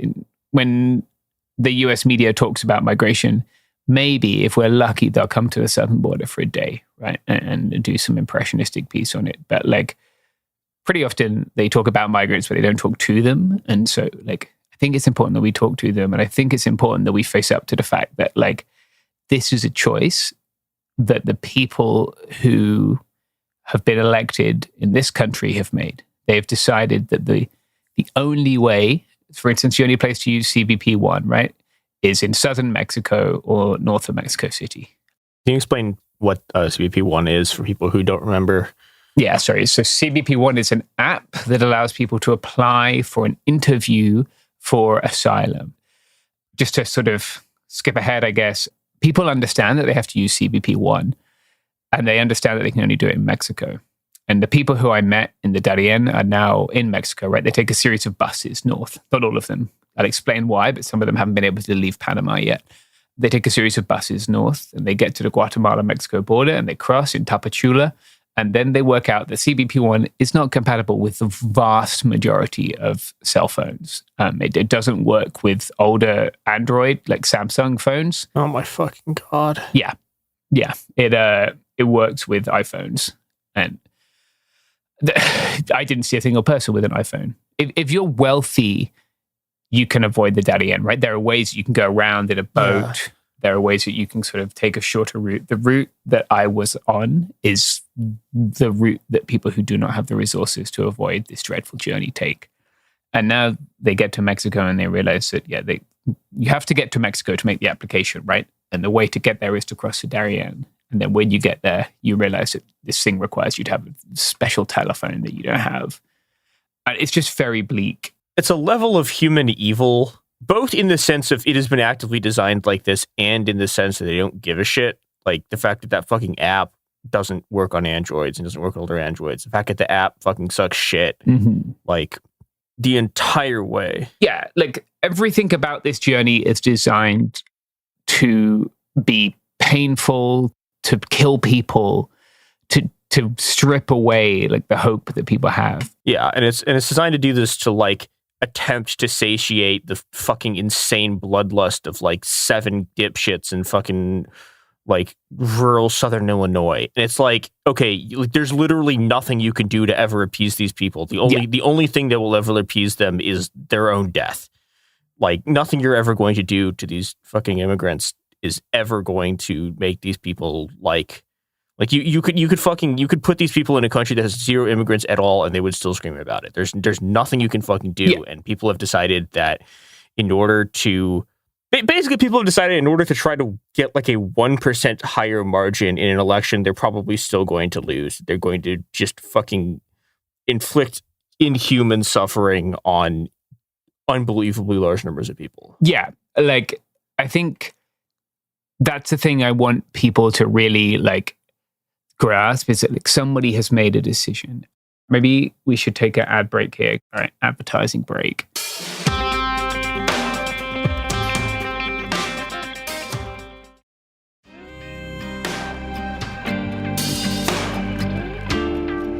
All right, we're back.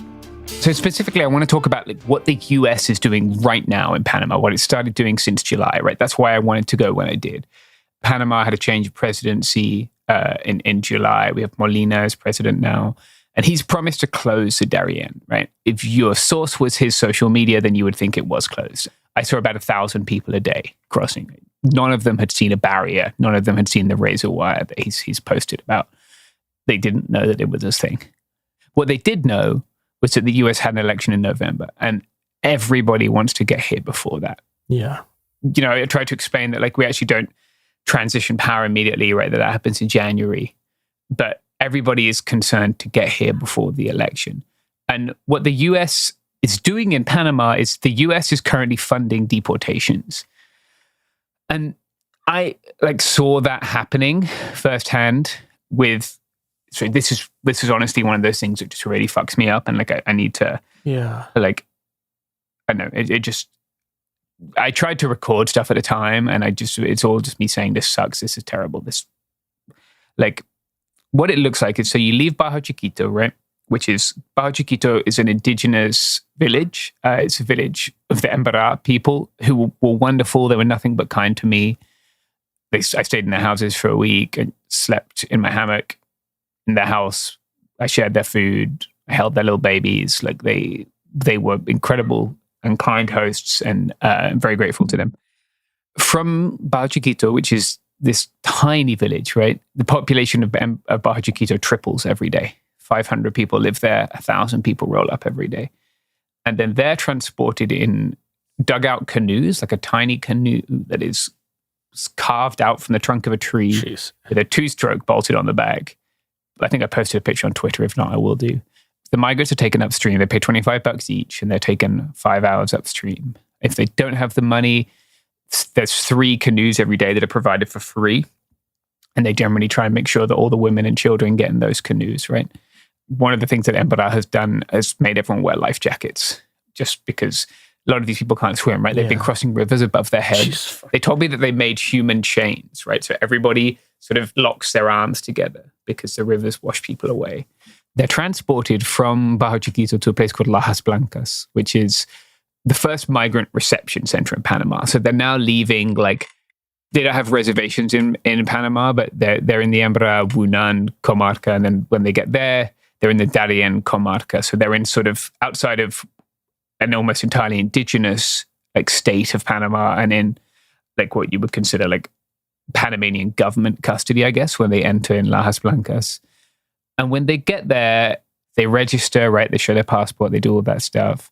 And that's where like UN has shelters. The Red Cross has a facility there. The HIAS has the Hebrew Immigrant Aid Society. Global Brigades, all these big NGOs that you're used to seeing in these places have facilities there. But to leave Lajas Blancas, they need $60 per person to get on a bus, right?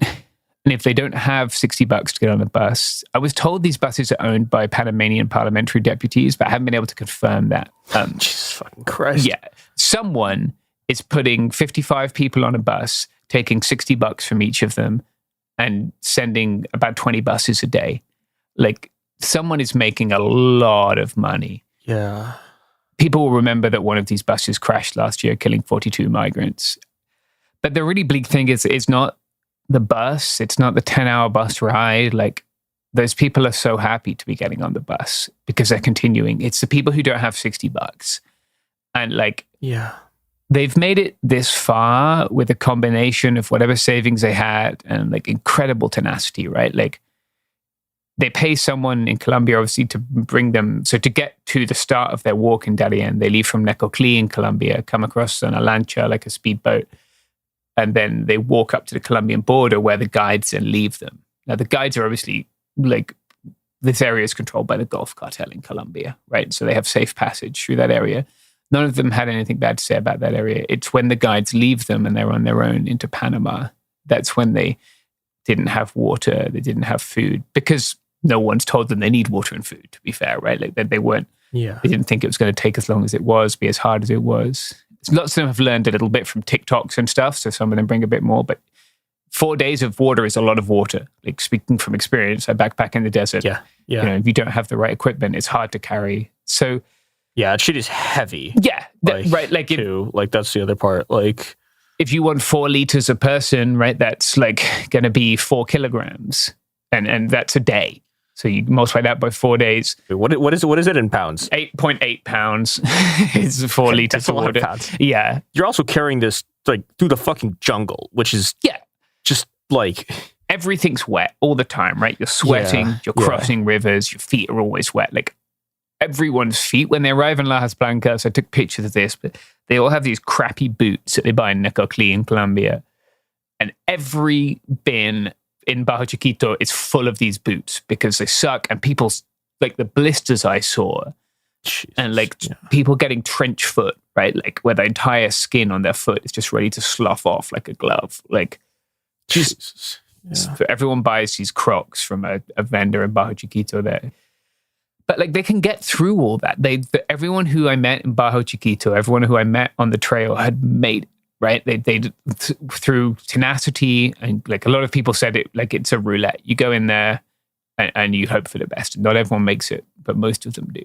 So the people who had made it get to go to Lajas Blancas, right? And if they can't afford the boat from Bajo Chiquito to Lajas Blancas, they can walk. It's not fun. It's another 8 hours of walking, right? And I met some of those guys one day, and I like gave them water filters and stuff. I wasn't allowed to walk with them, but I was able to like talk with them, and I spoke to them again when they arrived, right? And they get to Lajas Blancas, and they're just, if they don't have $60, then they don't have it, and then they stay there sometimes for months. And this is not a place to stay for months. Like, they have little casitas, which they have for like, there's one for unaccompanied children, and then others I think are allocated to families.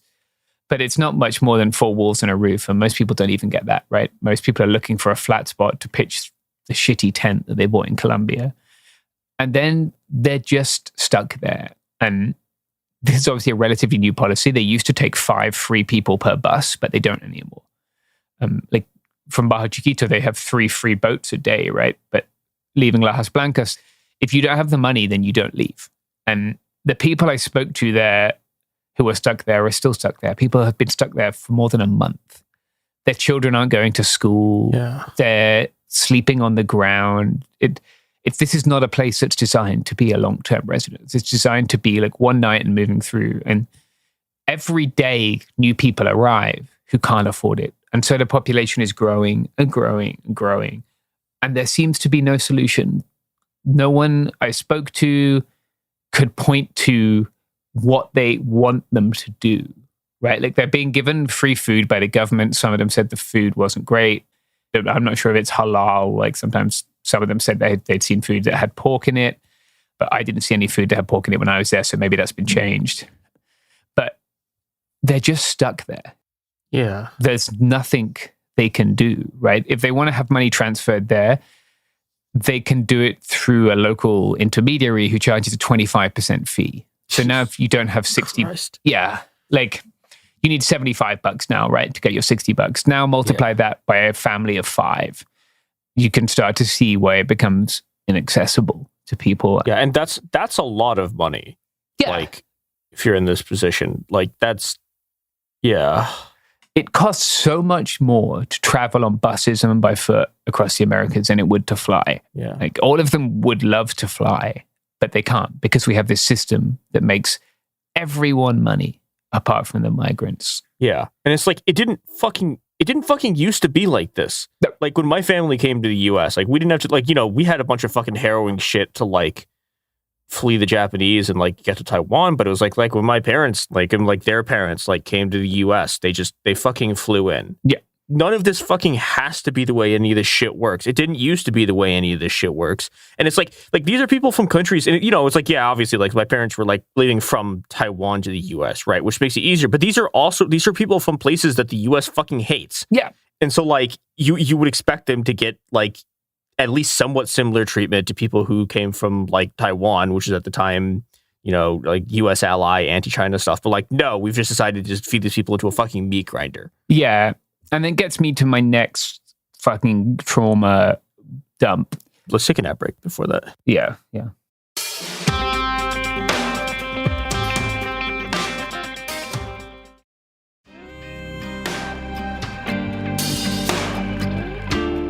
We're back. Okay, so yeah, as Mia mentioned, right, these are places that the US considers to be dictatorial or oppressive regimes, right? Iran, Venezuela, Cuba, 3 that come to mind of people that I met, right? And so a lot of these people have what's called a temporary protected status in the US. It doesn't mean that they necessarily can't be deported. Sometimes they can, but sometimes it makes it a bit harder, right, to deport to those countries. Panama is not governed by United States immigration law. Yeah. We gave, on the day that Molino took office, Alejandro Mayorkas himself, the child of migrants from Cuba, I believe, went to Panama, attended the inauguration, and then announced this $6 million aid package, right, which the US was going to give to fund deportations from Panama directly.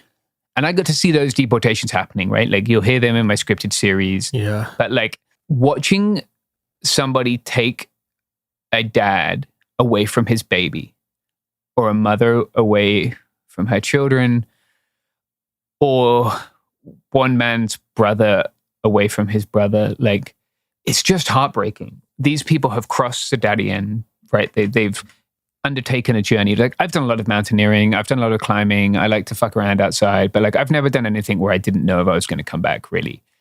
And like they've done that. They've taken this incredibly difficult journey, and then when they get to the other side, you, and you, they get picked out and they get deported back, right? On flights that are paid for by your tax dollars and my tax dollars. Yeah. And this includes flights to Cuba. This includes flights to Venezuela, right? Places that the US considers to be like dictatorial regimes. And now these people are back in Cuba. They're back in Venezuela, but their government knows that they tried to leave and they've spent all their fucking savings. So they're back in square one. I spoke to a few Colombians. They've also deported a lot of Colombian people. Most of the Colombian people I spoke to in Lajas Blancas were deported. They called all the Colombian nationals to Jesus. the office. And then I was told that they were only deporting people who had like warrants, like pending cases.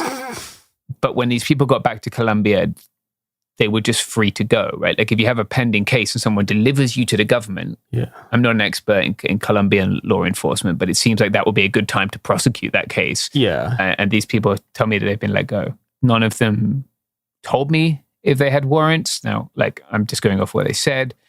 But that night they were texting me pictures of themselves in handcuffs. By the next day they were back in Medellin telling me that they'd been sent home, including like, I was talking to a lady just before we recorded who she doesn't know where her children's father, her husband is, right? Jesus.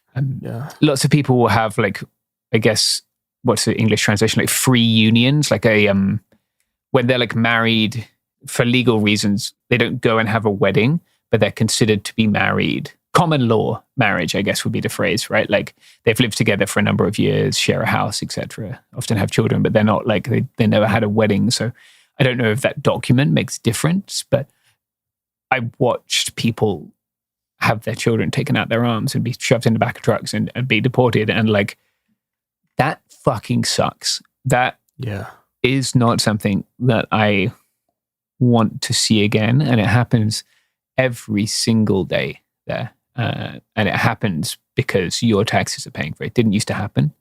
And now it does. And it's just heartbreaking. Like, I don't really, like there's nothing you can do. You know, there's no, I can't do anything to stop it.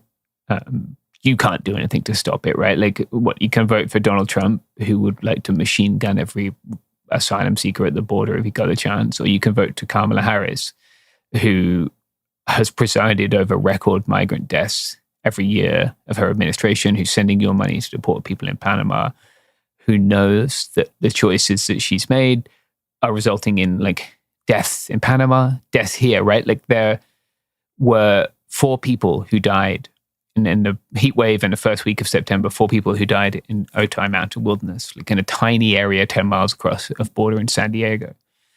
And my friends had to go and search for their bodies, and my friends found their remains. And I had to confront the fact that like, this is the toll of the rhetoric. Like, this is what the rhetoric costs.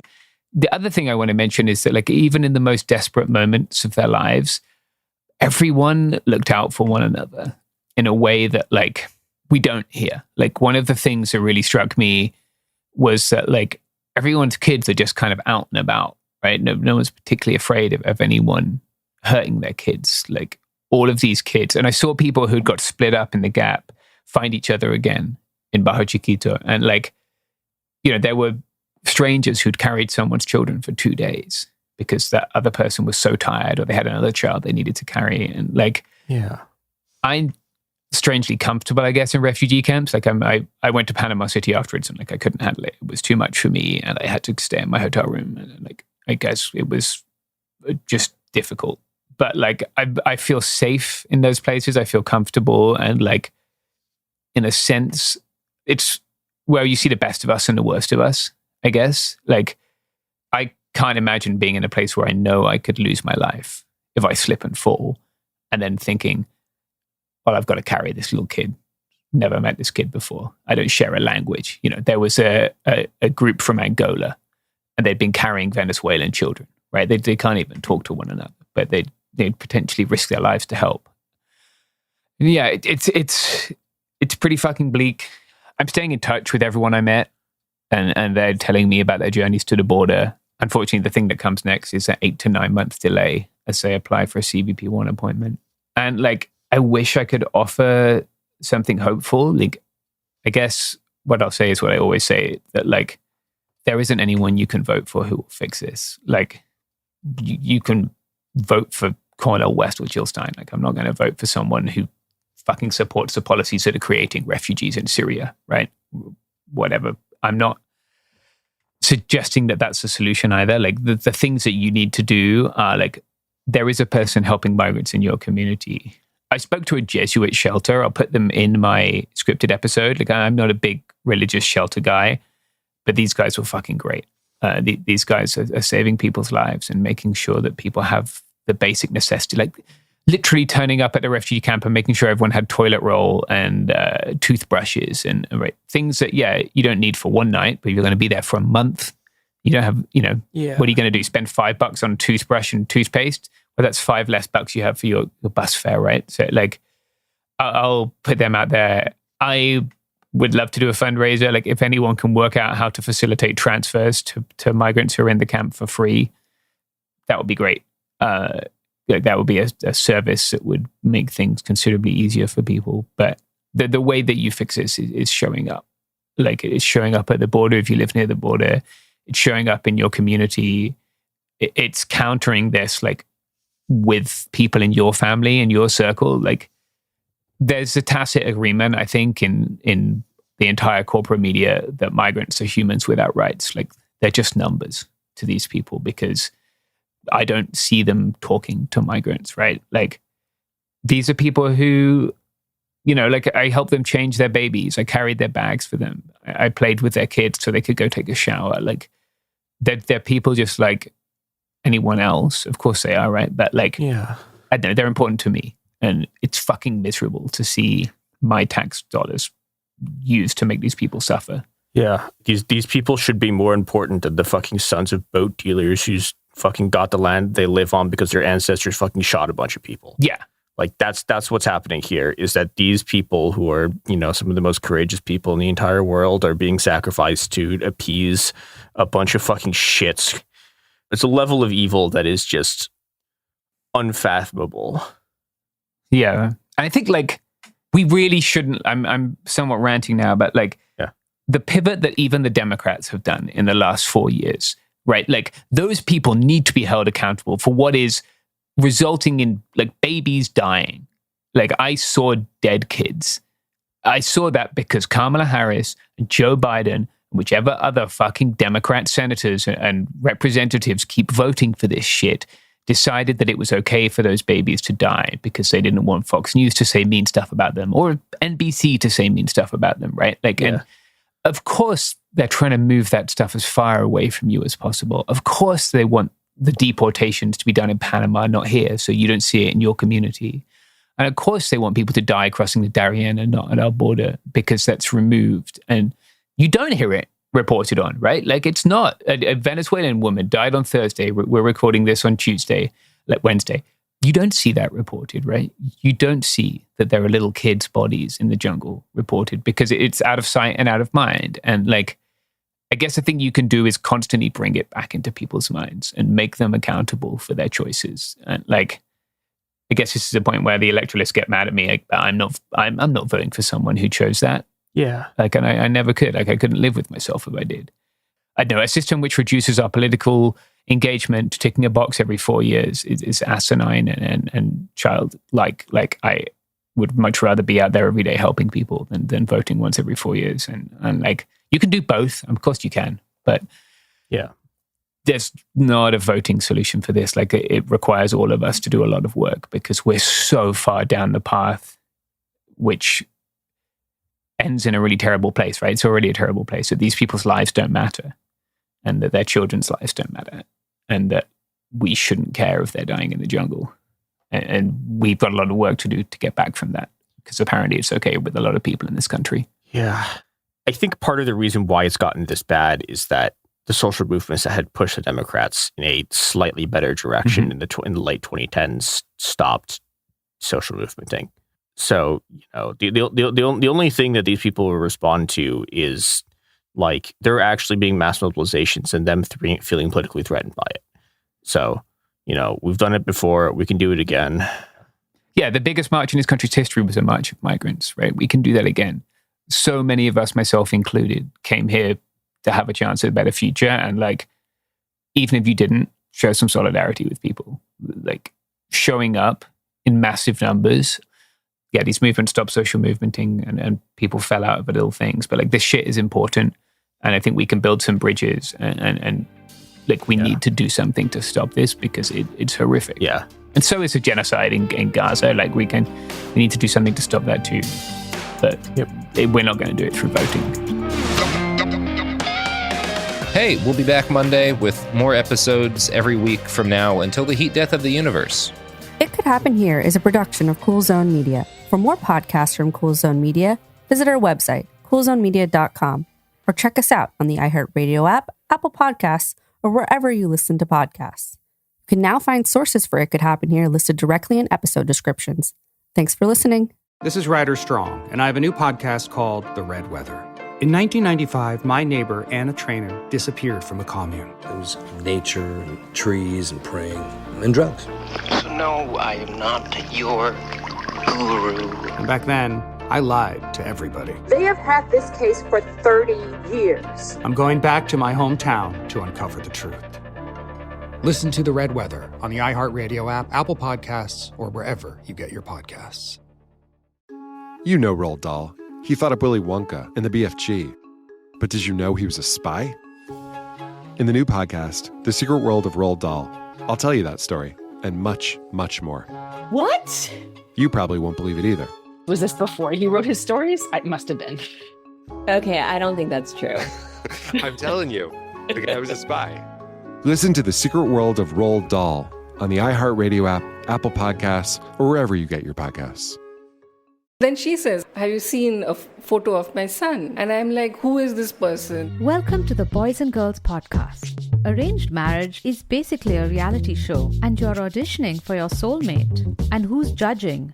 Only your entire family. I sacrificed myself to this ancient tradition, hoping to find love the right way. And instead, I found chaos, comedy, and a lot of cringe. Listen to Boys and Girls on the iHeartRadio app, Apple Podcasts, or wherever you get your podcasts.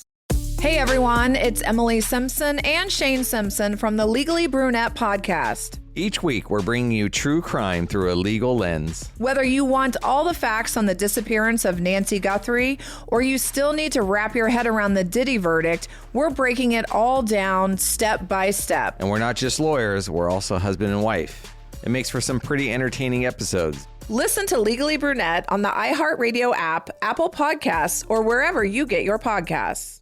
Talking to your kids about the dangers of vaping can be hard. Getting them to listen to hot gossip is easy. So here's some drama you could share with your kid. Dude, did you hear about Cassie and Jake? No, but did you hear that vaping can cause irreversible lung damage and nicotine affects brain development? Nuh-uh. You don't need to gossip if you want to have an open conversation about vaping. So if you want to get tips on when and how to talk to your kids, visit talkaboutvaping.org. Brought to you by the American Lung Association and the Ad Council. This is an iHeart podcast. Guaranteed Human.